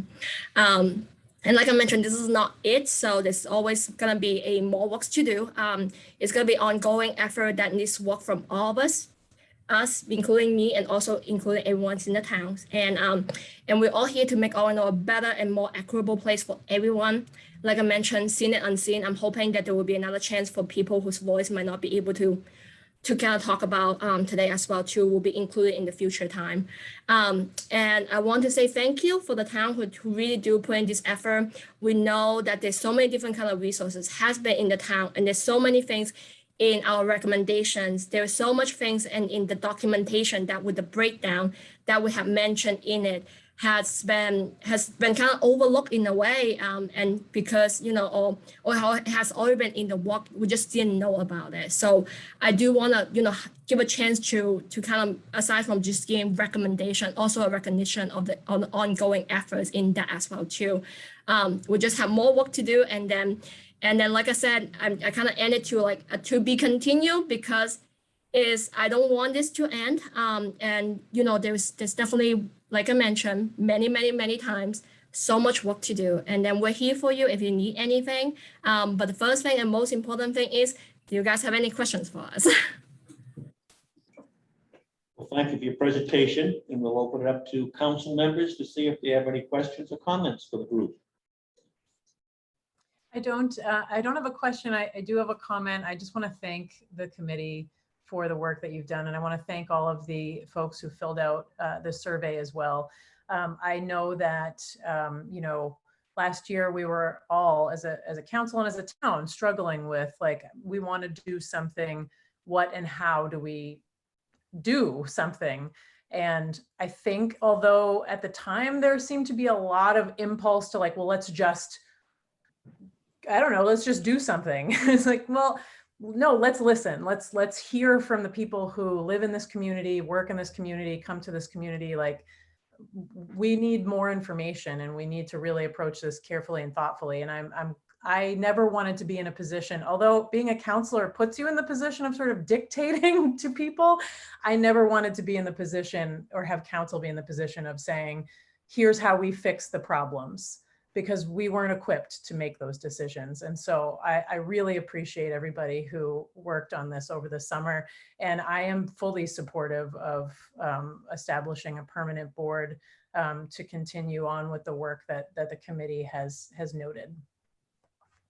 Thank you, Megan. Other comments from committee members or questions? Hi, I'm Lori Osher. Thank you so much. That was a bit high, Dana. That was really impressive report. And it took me a while to get used to the plotting that you did on the 0 to 1 scale, but after reading it a while, I got it. I found it, as you mentioned in your summary, it was clear that the questions that you asked were getting an idea of how people's comfort level, and where we fell short was the people feeling that they knew the procedures to go about how they would declare their discomfort or get some assistance. And so that's and in your recommendations, one of the things you said was adjusting the webpage of the town to make it more transparent and to make the process clear. But also we know that people are sometimes have paused to talk to the person in authority, and that was illustrated by the school. Also, the school board, there was pause about whether the school board was people that they could approach, and we the council and the boards. And being a council member, I that saddens me, because I want people to feel like they can approach. And so I thank you so much for giving some suggestions about how we can address that. Yeah, so thank you. It was fabulous. I'm supportive of having this be an ongoing committee. I thank you so much for your efforts, because I know that you're all very busy and you come to doing this work because you say yes a lot to these kinds of important things. And so I'm glad that you are willing to say yes to us and put in your time here for us. Thank you, Lori. Other comments? Yeah, I have some questions actually. And Ella, hi Ella. I've been seeing you for a while. I want to say, first of all, thank you for clearing up. I had a concern that this council or this committee didn't know about the policies that were put in place or that have been put in place already. So that was one of my questions. I didn't see a review of our policy in this report. And I didn't see any other method for creating an objective survey that would drive recommendations. So one of my questions was about reviewing policy through the Code of Ordinances and our comprehensive plan, just as another way. I'd like to ask some questions if I could. So Cheryl, for that first one, that was not the ad hoc committee's charge. Our charge was not to review the policies of the town. Our charge was to create a survey, to collect as much both quantitative and qualitative data that we could gather from people who experienced Orono at some point in their lives. And then with our diverse experience and looking at the the survey results, craft some recommendations for the town council. Okay. Thank you. that was a question that I had, was that we are doing some of these things that were recommended. So that was one of my questions. I have another question about the survey itself and numbers.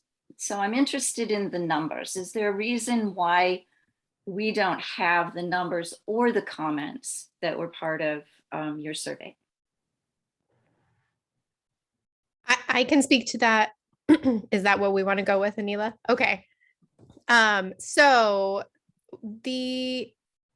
all of us were trying really hard to balance two competing things here. So one is being as open and transparent with the council as possible. Yeah, sorry. Can you introduce yourself? Oh yeah, sorry. I was introduced so perfectly by either Malcolm or Ella that I was just going with it. So I'm the associate committee member, and I'm an assistant professor of marketing. I also have children running around. So if I sound very distracted and like I can't hold a thought in my head, I can't, but it's because of my environment and not because of my head. So I'm an assistant professor of marketing, and I do quite a bit of online data collection. I volunteered to be a part of the committee just to provide technical assistance for exactly the data collection and reporting efforts. So the two things we were trying to balance was getting as much of the information to council as possible, but also protecting the anonymity of people who are rightly, in some cases, hesitant to provide very personal and sometimes emotionally wrought and sometimes, just information that they're scared to provide. And so one of the things that we did in putting the survey together was I'm just going to pull up exactly the language that we used, was to have a statement where we said, we have taken steps to make responses as anonymous as possible. No IP addresses or location data will be collected, and at no point will we attempt to identify survey respondents. All results will be reported to the town council in a summary fashion. So in order to keep with that promise, that assurance that we made to respondents, we tried to report everything in as summary a fashion as possible. Now, we know that one of the things that people want to look at is breakdowns along gender, race, disability status, various demographic factors.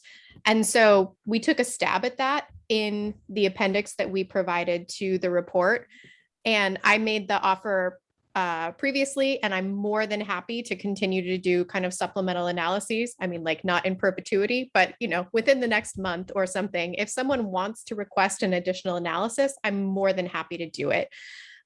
So it's not in any effort to withhold data or withhold things. It was an effort to communicate to people who took the survey that they could respond honestly and without fear, and that we would pass along all of the information that we could in a way that was summary and made people feel safe.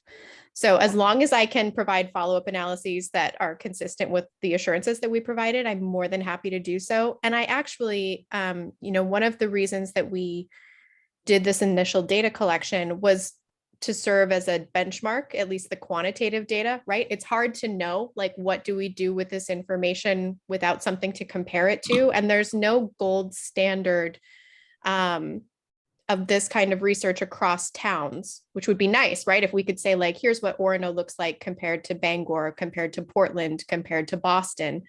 But we can't, because everyone seems to be doing slightly different versions of this kind of data collection, if they're doing it at all. So because we can't compare to other towns, the alternative is that we compare to ourselves over time.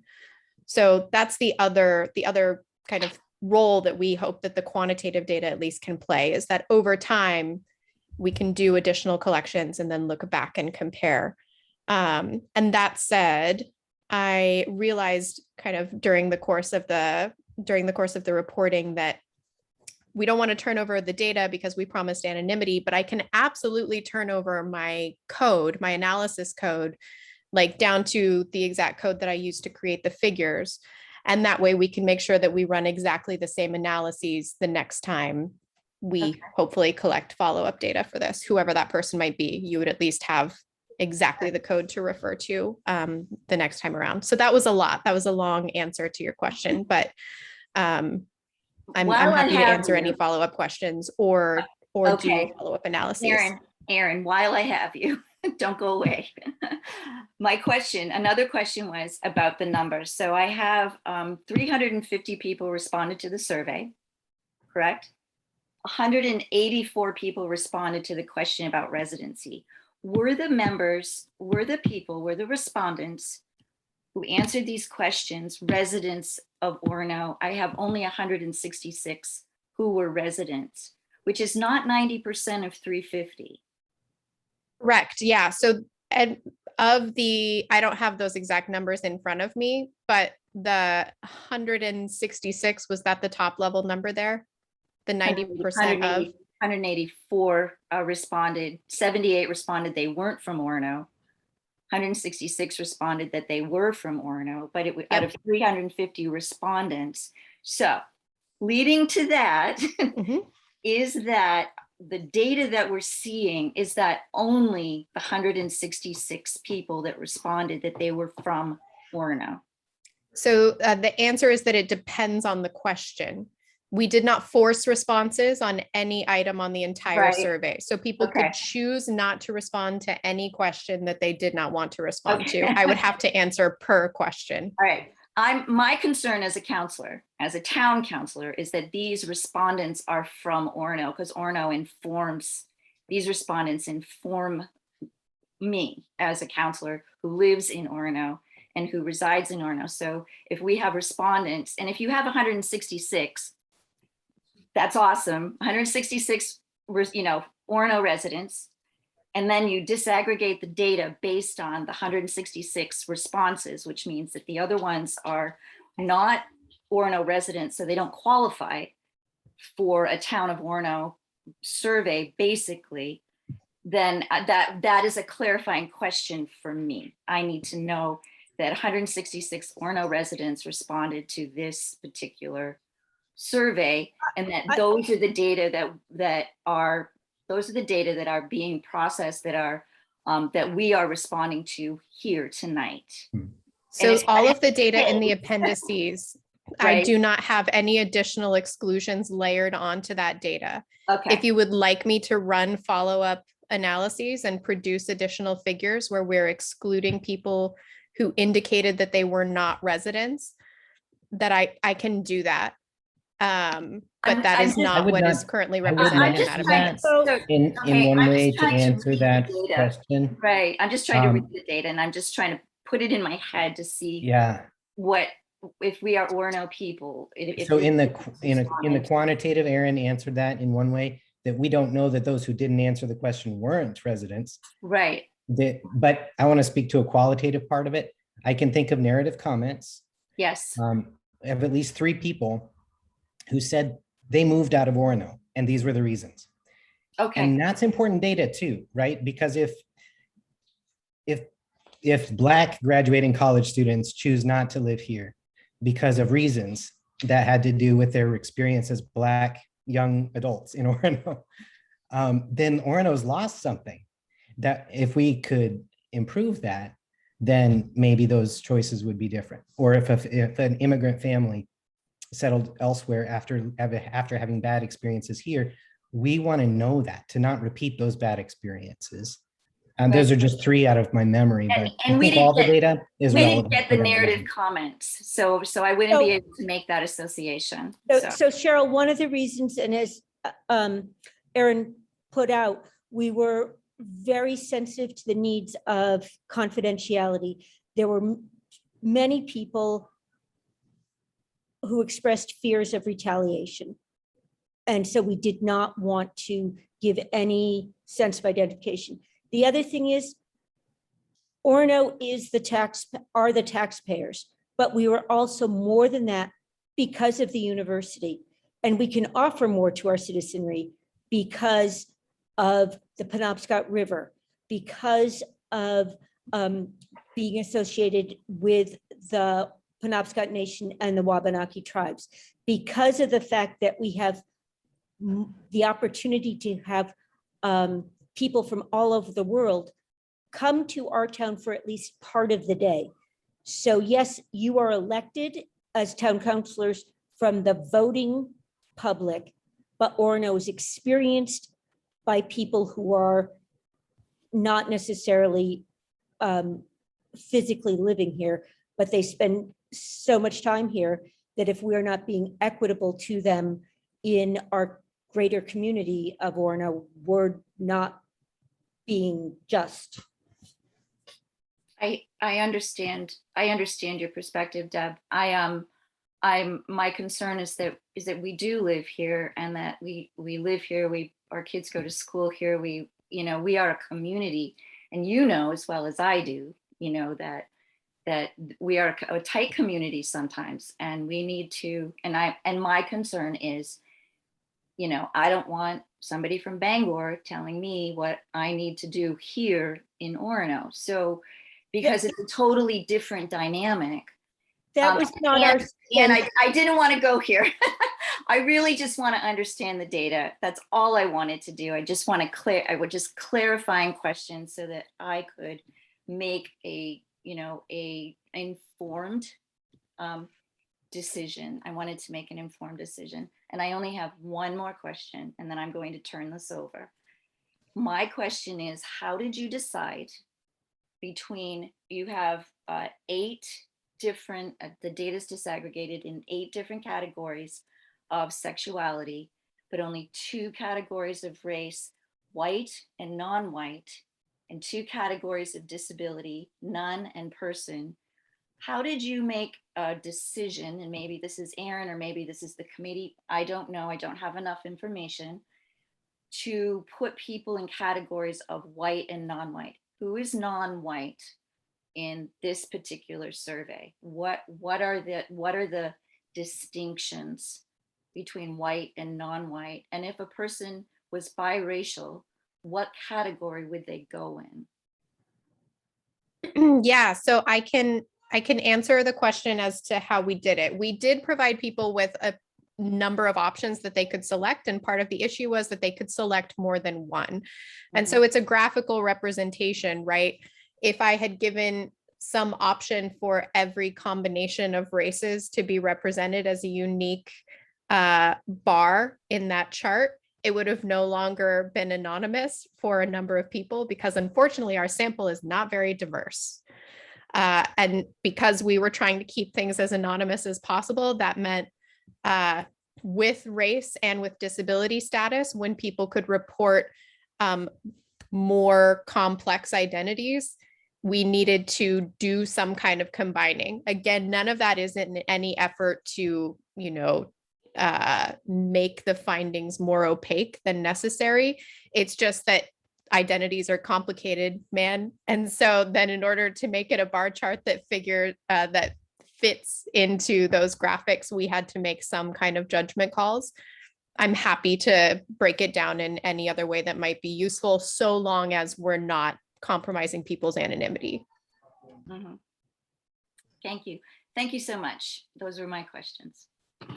Any other questions? Jeff?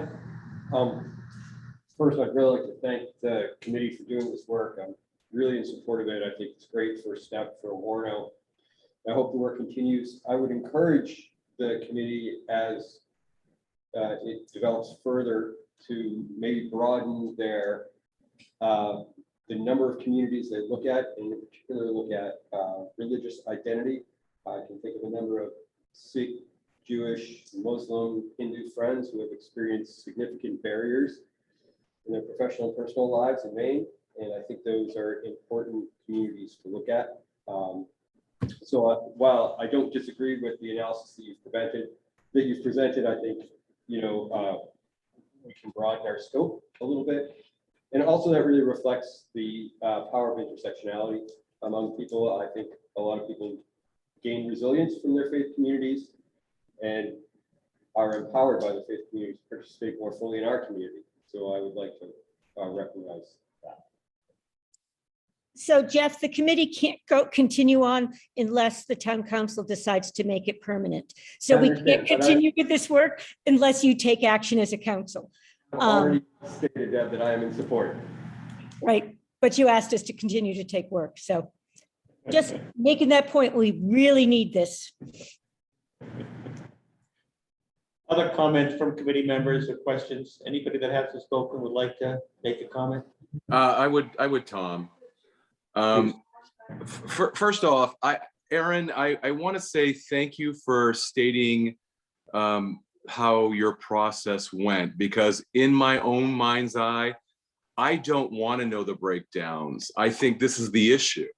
I think that we're trying to look at the DEI or JDEI, maybe going forward, that to look at it completely open-minded and not ask. I don't need to know who was in each segment. So I appreciate that you're saying, here's how we did it, and that's important. I think the work that you guys are doing and have done is amazing. I want to be the individual who learns more and to have that. I agree, more of a board presence to make it so that we get the information and understand. And I appreciate, as it was stated before, that it's not, when you do these trainings, it won't be just the thing that you do like for bloodborne pathogens. I have to do that in my business every year. And it's always the same HIPAA stuff, and things that are different and unique are very helpful to us. So like many of the other counselors, I want us to make this a permanent thing and a bigger thing. But again, Aaron, thank you. I so do not worry about getting the information about who and what and where and when they are. I'm good with the information you provided me, and great job. Thank you. Thanks, Terry. Anything else? Can we call on Darren? He's had his hand up. Sure. Oh, that's fine. I didn't want to step on the data discussion. What I did want to mention, and Aaron's expertise that got mobilized, I gotta say, in very quick fashion. I think the way that this survey happened and what its findings are extremely preliminary, and probably again, supporting the overall theme of tonight, really an ongoing need for this kind of data collection that we can take someone like Aaron, really take some time to process. And that's part of what I wanted to comment. I put this in the chat, but it's I've done this work, for Native, in particular Native peoples and Native contexts for many, many years. And this committee had worlds and decades of experience doing this work. And I just think, as a, Orono High School graduate from 1989, and where I was formed in Orono, the town of Orono is really extremely lucky to have this kind of committee. And I will say, of course, Counselor Mitchell, who assembled this with her diplomatic skills and guilting or cajoling in the most kind way, of course, all of us to do this work, because we all deeply care about this work and Orono and our various roles as it relates to it. So I just want to say, like, we're on the edge of something extremely important and great. And this committee in its very first stages has taken a very deep dive, done a lot of great service work for the town of Orono. I'm very proud of it. And I think you all are as well. And it's just the beginning. So I just really want to say, you know, kudos to my conspirators here on the committee, and they're all they all bring worlds of experience with them. So it's just a very happy and amazing group of people. If I may jump right in, I feel like my voice needs to be heard in some way, or rather I want to hear my voice.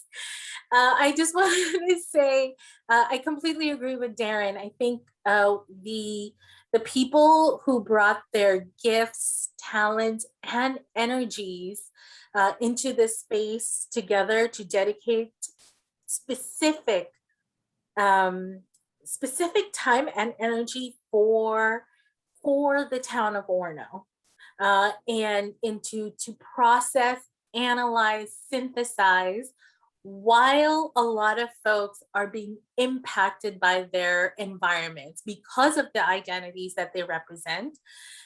It provides this, so it's not like, hey, we dealt with this and now I can deal with this, right? It's not like I can separate experience or what just I endured outside to walk into having these really valuable and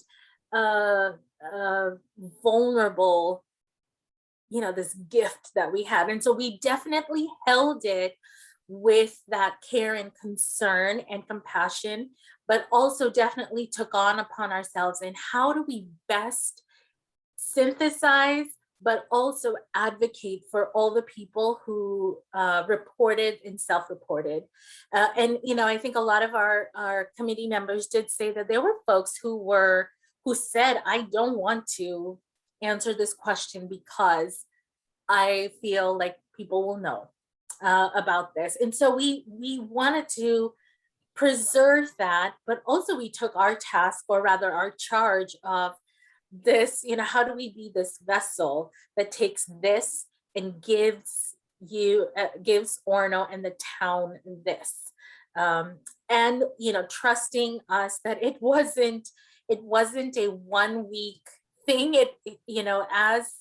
As comments kept coming, we constantly went back and we constantly looked through it.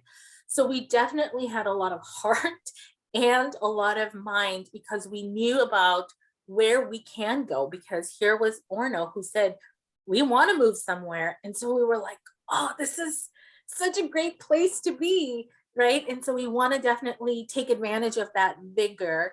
And so hoping that, again, in sort of championing this establishment of a JEDI, and all of the other points that we from our recommendations through to 10, also brings the town council specifically into that work and say, okay, well, if we're creating equity, and not just a sense of welcome, right? And it's a sense of belonging for anyone who walks into the space of Orono, gets to feel like, whoa, there's something bigger happening in this town, and these are the reasons why.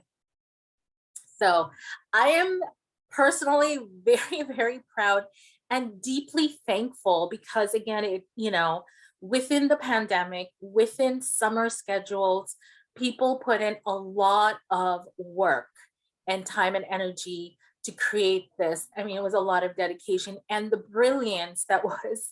I am so fortunate to be part of this group, because the brilliance was astounding. I mean, you are all very, very lucky, very lucky. Thank you. Anybody else from either the committee or the council that would like to say something? Laura.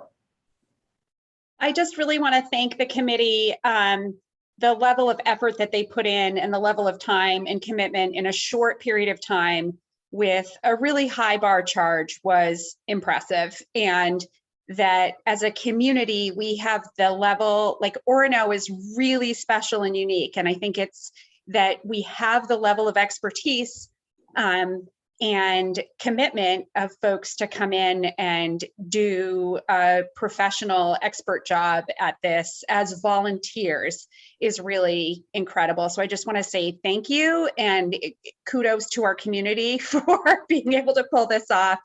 I also want to thank the council's deliberation and work from a time before I was even on council, trying to grapple with how to move forward on this, and their support that allowed this ad hoc committee to launch. And I am in full support of the recommendations and just really look forward to the ongoing work that the council has to do in parallel in support of this, and the leadership of council to work on that. So thank you all. I just wanted to, maybe this will help us kind of move forward here, but I keep thinking about something that was echoed not only in the data, but also in Cheryl's questions about non-Orono residents, and that was definitely front and center in sort of the committee deliberation, which is this question of like, why, if the town is doing a lot of this stuff already or has been working on this, clearly people don't know about a lot of that. That is so loud and clear, both from the committee's discussions, from the survey results, and even from this question about Orono residents versus non-owner residents. There is a perception of this town, whether you live here or not, you know, if you've interacted in this town, if you've been here as a student, as a consumer, as a guest visiting, there's a perception of this town, and we are not doing a good enough job. Like, there are certainly things we need to do, to work on, to begin, but we are doing a lot of things that we're not doing a good enough job making that apparent. And so that means we really need to focus and drill down on those things. So to kind of bring this all together, I am assuming that, you know, these recommendations in this report, there's so much to unpack here. And I think that council can't necessarily do that without staff's input. So I'm curious if there's, you know, Sophie or Tom, if we can have a larger, maybe more detailed session to go through these one by one, to make sure that we can kind of figure out where to go next. Yeah, I think it's important that we get to a point where we're talking about our next steps in that path forward. I certainly agree with other council members who have sent their kudos to the committee for their incredible effort and the comprehensive work they did. And I think, as Darren said, I think we're really on the edge of doing something significant here, and I hope this is going to lead us in that direction. Sophie, anything like that? Well, you asked me what next steps might look like, and so I've given it some thought, and I am going to propose some next steps to council. As always, when I make recommendations, feel free to revise them, reject them, or add on to them. The first thing so staff is doing a lot of work. I am working with a consultant from Southern Maine who was instrumental in building Portland's diversity, equity, and inclusion efforts. We are training our staff and having leadership, inclusive leadership training. When you think about the town, instead of thinking about it as distinct layers, it's more like an onion. Like, there are layers there, but they all have to kind of exist and understand the same thing. So my first suggestion is going to be the town council consider bringing Mandy on to do baseline training so that our language is the same throughout our organization, and we are demonstrating commitment from the top down. I know that council did a lot of kind of ad hoc training before. I think it would be good to have the same trainer do from top to bottom. On that same vein, you know, the committee did tremendous work. They put a lot of time and energy in. A piece that is most definitely not included in the report, and I don't think it was the intent when the charge was created, is that element of how do we make this work within the confines and structure of the municipal government. Mandy is an expert in that. My suggestion is that we bring her on to not only consult with me and my team, but also with council in unpacking this, and that we had already had a conversation about moving this to the Community Development Committee to discuss. Lots of great recommendations. Council normally creates large sweeping ideas and a couple doable things that we then come back to. And I would think that we would maybe start in that vein, unpacking this report with some professional guidance. Good. Anything else for tonight? Once again, Yes. I wanted to know how we make a motion to follow through with their first suggestion, which is that we have this JEDI committee continue and make quarterly, will continue and meet and then interact with us. Because they've done such amazing work, and I would be concerned that we would not continue, and then they would go off, and they're such great resource people that they'll go and start doing other things, and then when we try to call them back together, they'll have been engaged in other things, and we'll have missed the opportunity to continue from this step to what they propose as the next step. So can I make a motion that we can, support them in continuing? what I would like to see us do, I think there's been a lot of support for the recommendation around the table here. And my belief is that we're going to get there very shortly. But I'd like to see us discuss this in our committee, in our Community Development Committee. Make sure we give some real thought to the charge this ongoing committee would have, what the membership might look like, and then bring that back for a formal council action at a very near future date.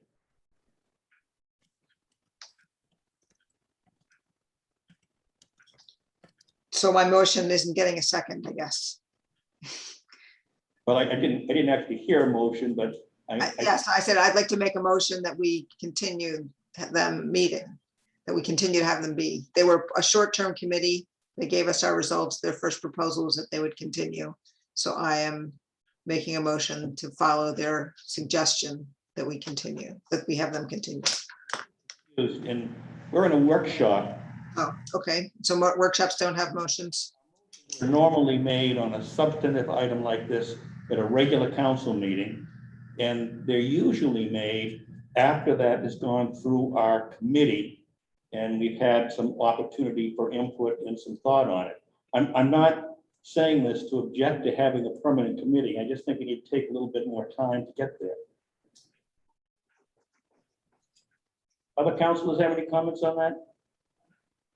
I guess, yeah, I don't want to just fully delay in being able to say or get a read from council that conceptually we want to have a JEDI board.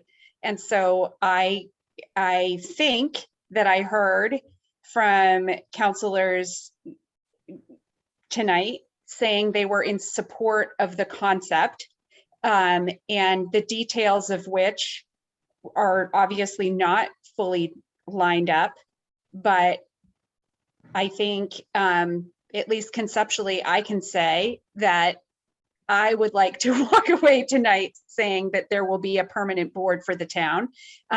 Obviously, we don't know all the details of it. And when this amazing group of people came together, it was not to serve on a permanent board. It was to serve on an ad hoc committee. So I don't think that we can say this group is going to continue. But I would like to say, as a town, as a council, we are committed to having a JEDI board. And maybe this isn't the right time for that, if it needs to go through committee or not, but I'm voicing that now, that that's my perspective. I'd like to echo all of that. I mean, we would make, I believe that establishing a board would have to be something that happens at a regular council meeting and after it's gone through a committee discussion. But I also would like to walk away from tonight emphatically stating that I would like to see a permanent board. We will need to work the details out of what its charge is and how it exists within town government. But I don't want there to be any gray area about that personally walking away from tonight. Any other comments? I think you heard several other councilors agree with the concept of an ongoing board. I feel that way. Tom, I agree too. I mean, I think that we all pretty much agree. I think we have to do it properly. I think that if we want to give the initial that we all agree that this is where we want to go, but understanding that this is like every other process that we go through, we have to take the steps. So maybe that's what it looks like, is we all just say, yes, we're committed to doing this, but we have to go through the motions. Great. Any other comments? Well, again, thank you very much for your incredible work. We have a lot of work to do with it, and I'm sure you'll hear a lot more about it. I think we're ready to move on and end this particular workshop and go back to our regular meeting. Thank you. Thank you. Have a good night. Yep. I need to take a 5-minute break. So we'll come back to our regular meeting in 5 minutes. Thank you, Tom.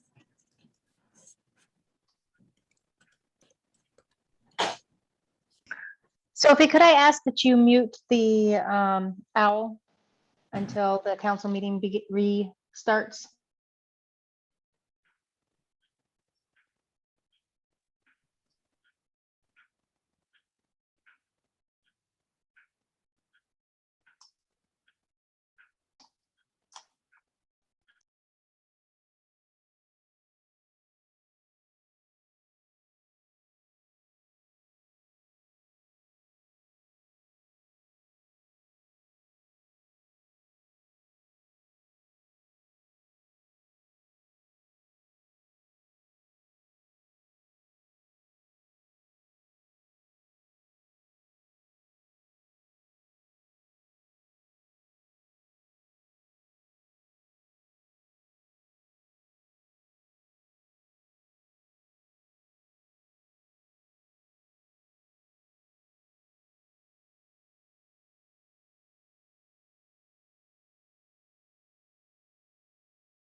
We'll call our meeting back to order. We have 2 additional orders to consider, and then we'll continue with the rest of the agenda and hopefully finish by 7:30 at the latest. So order 21-176, order authorizing the town manager to apply to the Maine State Library for America Rescue Plan Act funds in the amount of $3,250 to be used to construct an outdoor story walk on town-owned property located in Webster Park, to accept the funds awarded as well as donated local contributions, to enter into an agreement with Barking Dog Interpretive Design Incorporated of Strum W.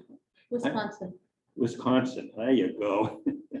For the signage at a cost not to exceed $4,335, and further authorize the town manager to expend up to $5,500 in grant and donated funds, as well as approved FY22 municipal operating budget funds on the complete project budget, signage, and installation. There. Hi, this is Lori Carpenter. I'm the director of the library. Lori, Wait a minute. Motion to approve. Oh, sorry. So moved. Got a second. Now, Lori, go ahead. Yes, director of the library, Lori Carpenter. So the state library received over $2 million in American Rescue Plan Act funds. They chose to give the opportunity to all public libraries in the state to apply for some of that money in order to cover some of the challenges we've faced during COVID. So we identified some programming needs. We are still not bringing people in for face-to-face programming. We are looking at outdoor programming as well as virtual. So there's a thing called a story walk that we would like to install in Webster Park. It involves 18 exhibit stands that this Barking Dog signage company has specifically made for this purpose. And then you take children's picture books and copy them into larger format and install them in each of the signs so that a child and their family can walk around Webster Park from page to page to read a story. The intent would be to change the story out at least 4 times a year, each season. There are also companies who create these larger format stories. We could also do that ourselves, given that we could get permission to do that copyright wise. So we have been approved for the $3,250 from the Maine State Library. We also have received $1,000 from the Mechanics Lodge number 66. And I received a call from a Kiwanis representative today saying that they are also considering giving us $1,000. So that would cover just about all of it, minus I think $85, which I think that we can cover in our operating budget. The other piece of this is that the Public Works crew would work on the installation. We would be paying through the grant for rental of the equipment needed to install the pieces, as well as they will need wooden posts. So it would be a permanent installation. And I'm happy to answer any questions that maybe I've missed. Thank you, Lori. Any questions from council members? Sounds like a great plan. This sounds like a fantastic extension of a lot of the literacy work that has been ongoing in town. And so I'd like to really second our support for that, and also thank Mechanics Lodge and Kiwanis for their ongoing support. And I'd be excited to see the kind of books and stories that you guys choose. Yeah, we're looking forward to finding them. So we've already got a few ideas. Island Port Press in Maine has already made a number of these that we can order, and they send them large format and laminated. So yeah, so we're pretty excited. Any other comments or questions? My only comment is that this is very cool and I like it. Great, thanks. Nancy? Council Wingard, In favor. Council Robertson, Yes, in favor.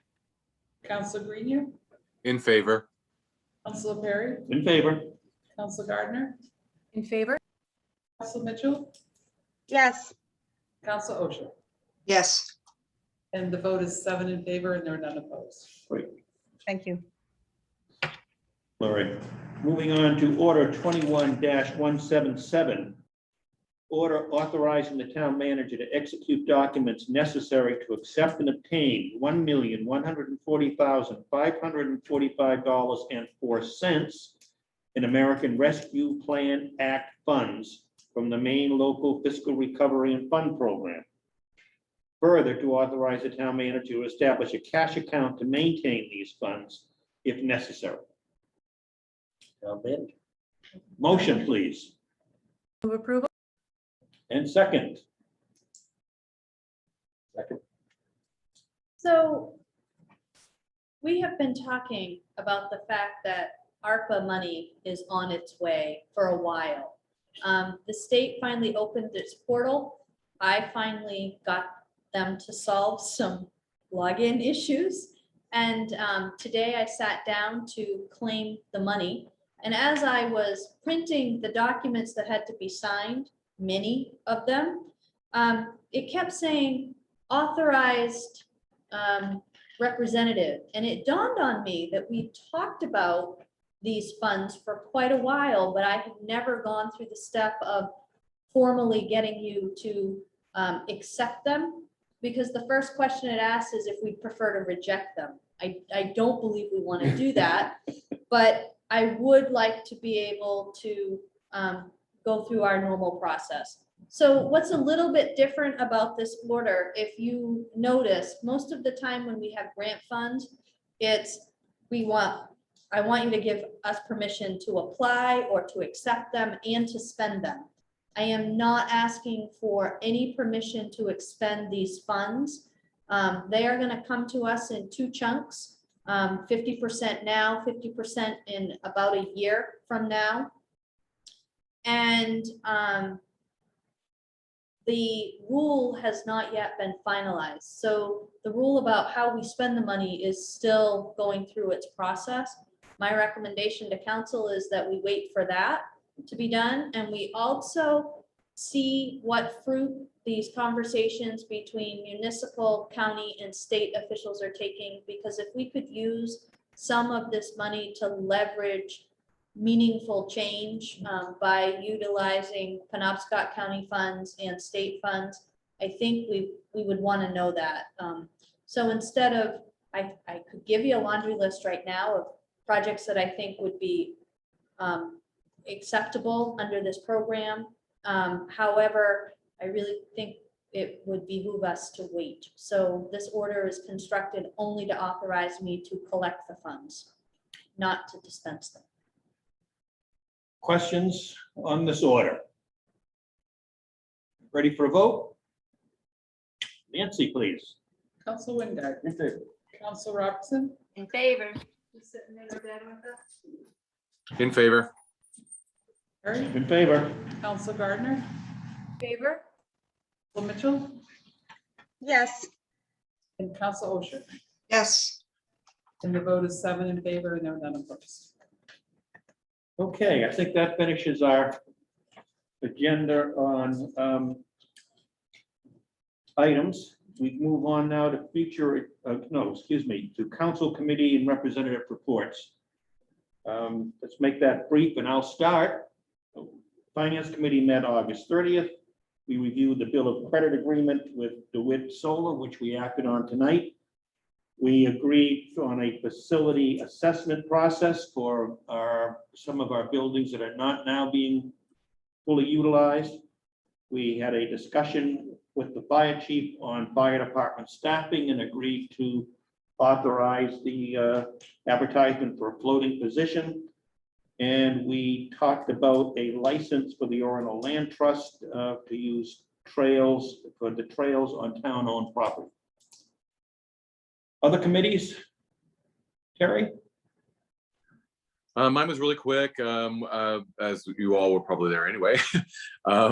So we talked about the Black Bear Brewing wanting to have a year-round, their setup outside for seating, and based on legal sides of things, we decided not to do that. Also involving the owner of the building. We also talked about the revision to the Orono Code of Ordinances, specifically Chapter 8, to allow for installation and maintenance of outdoor solid fuel boilers in the LER and FNA. We decided to move it to public hearing, which we did tonight, and we talked about it. So that's all I had. Any other boards? I have one. Please. The truncated version. So we met on August 26th. It was our first public meeting, the Environment Committee, first time on Zoom. We were not streaming live. We did a follow-up on, we primarily talked about a community sustainability efforts. We talked about weatherizing a weatherized Orono project that would not happen until probably next year because we're too late for it now. We talked about, got an update on a tool lending library that Bell and Bree took to Lori Carpenter about finding some way to not dispose of our tools, or finding some way for the community to be able to have, one tool that they can lend over and over. We have a window dressers project that is currently underway, where Window Dressers is building through AmeriCorps, Orono, and some people at the university are building inserts for low-income residents to help them with their heat this winter. And that build will probably happen in November, barring COVID getting worse and us not being able to meet in a closed kind of confined space. We are also talking about making sure that we are on top of finding weatherization support through rebates, Efficiency Maine, and pulling Orono residents together to help them with their heating costs this winter and following winters. That was it. Anything else we reported on? Okay, reminder that next Monday, we are having an all subcommittee meeting. So there'll be a portion of that meeting for each committee, evidently. Future agenda items, items of concern. Not seeing any. Public petitions or public comments. And I think Mr. Lapointe, who's been patiently waiting, has a public comment, I believe. I think point of order, it's written on this agenda. And it's in the form of questions. Why was 2175, 21176, 2177 heard, not on agenda, updated? I think the time frame is an issue here. Next, why isn't the time, notice, and date of law, ordinance, effective date not identified in my issue? Another one. This is questions and hash marks. Is not identifying effective date acts to void court order, non-compliant, grandfather contract, and adverse contracts as established. Next question. These are all questions. File empty. Isn't it a true bias? Next question. Isn't confusion the result? Next question. Is not documents and orders required to be accepted in file as submitted? Last, isn't conforming, non-conforming, should have wrote in the word grandfather, a right as per the court orders. This is my submission for petition. It doesn't need to have anything else other than submission. It's parliamentary. Thank you, Dan. Any other business to come before the committee? I would take Wait a in. minute, Laura has a- Oh, Laura, did you have a question? Yeah, I guess I'm a little bit confused how we wrapped up the conversation after the DEI committee presentation. Like, what are our next steps?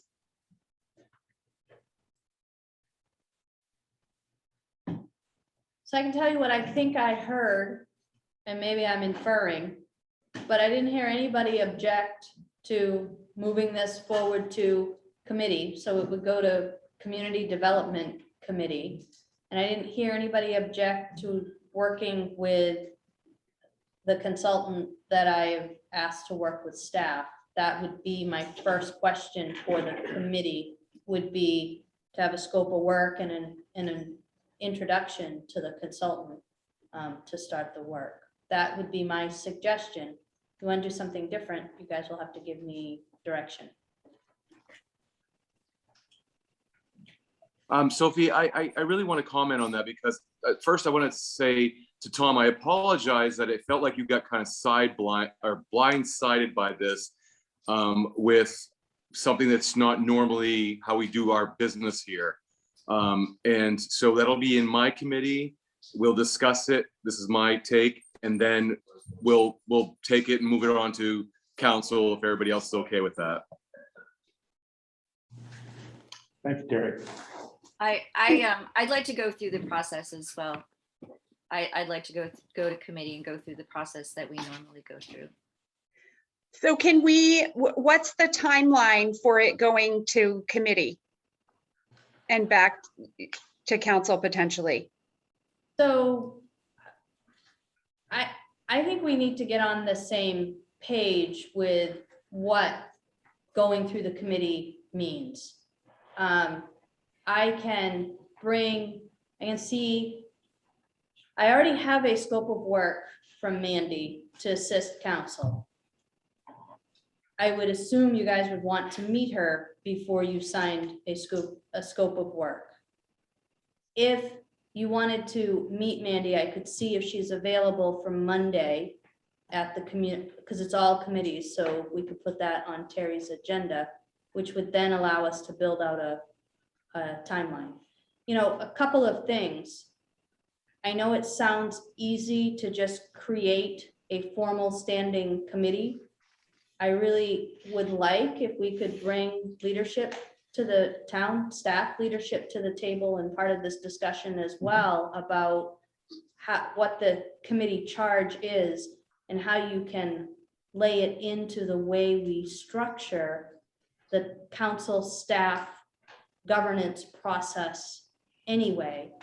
When you talk about just create a permanent committee, under the charter, the town council doesn't have the authority to just simply create a formal standing committee. You can create ad hoc committees.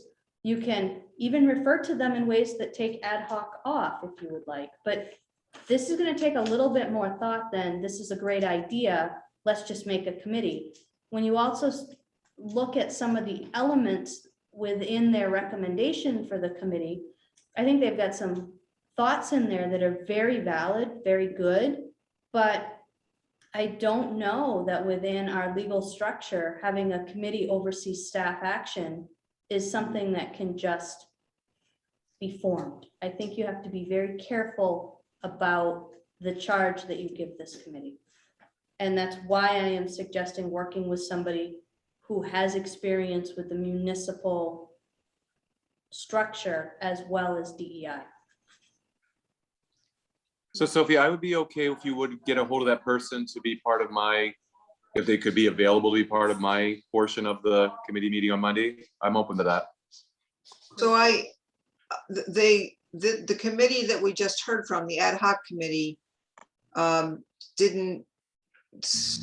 suggestion didn't include you hiring someone to, or someone you've already hired in the past to continue to do education. As wonderful as the education you've had in the past is, and what you would like to do in the future is, the ad hoc committee we just heard from, their proposal was to continue meeting, and what I read, it was a long report, very thoughtful report, but what it sounded to me is if they would quarterly come back to the council and give suggestions to the council. So I didn't see that they wrote anything about how that they were going to interact with staff. So that's what I was hoping we would be able to discuss at whatever the procedure is for when we can discuss it, which Tom said would be Terry's committee meeting. And so that's what I'm hoping, that we still get a chance to discuss, even if you bring this person in that you'd like to talk about enhanced or the future education for the staff, that what we just heard about was, that's what I'd like to discuss at the council committee meeting. So I'm hoping that will get on the agenda of the committee meeting, the information we just heard tonight. Any other comments? I guess I think we just need to have this topic on the Monday agenda for the Community Development Committee. How do we move forward and decide steps or gather some kind of read on where we go, particularly around their priority recommendation of a committee? So I feel better walking away with clarity that this is on Monday going to begin a process to kind of deliberately move us through municipal government towards what I hope is recommendation number one. So, and we'll see where the council lands on that. But Monday, the conversation will be continued. Thank you. Motion to adjourn. Second. Second. All right. Do we need a roll call vote on that? Or can we just wave our hands? Please just wave your hands. All right. Thank you all for being with us and sticking it out for 2.5 hours. Very productive meeting.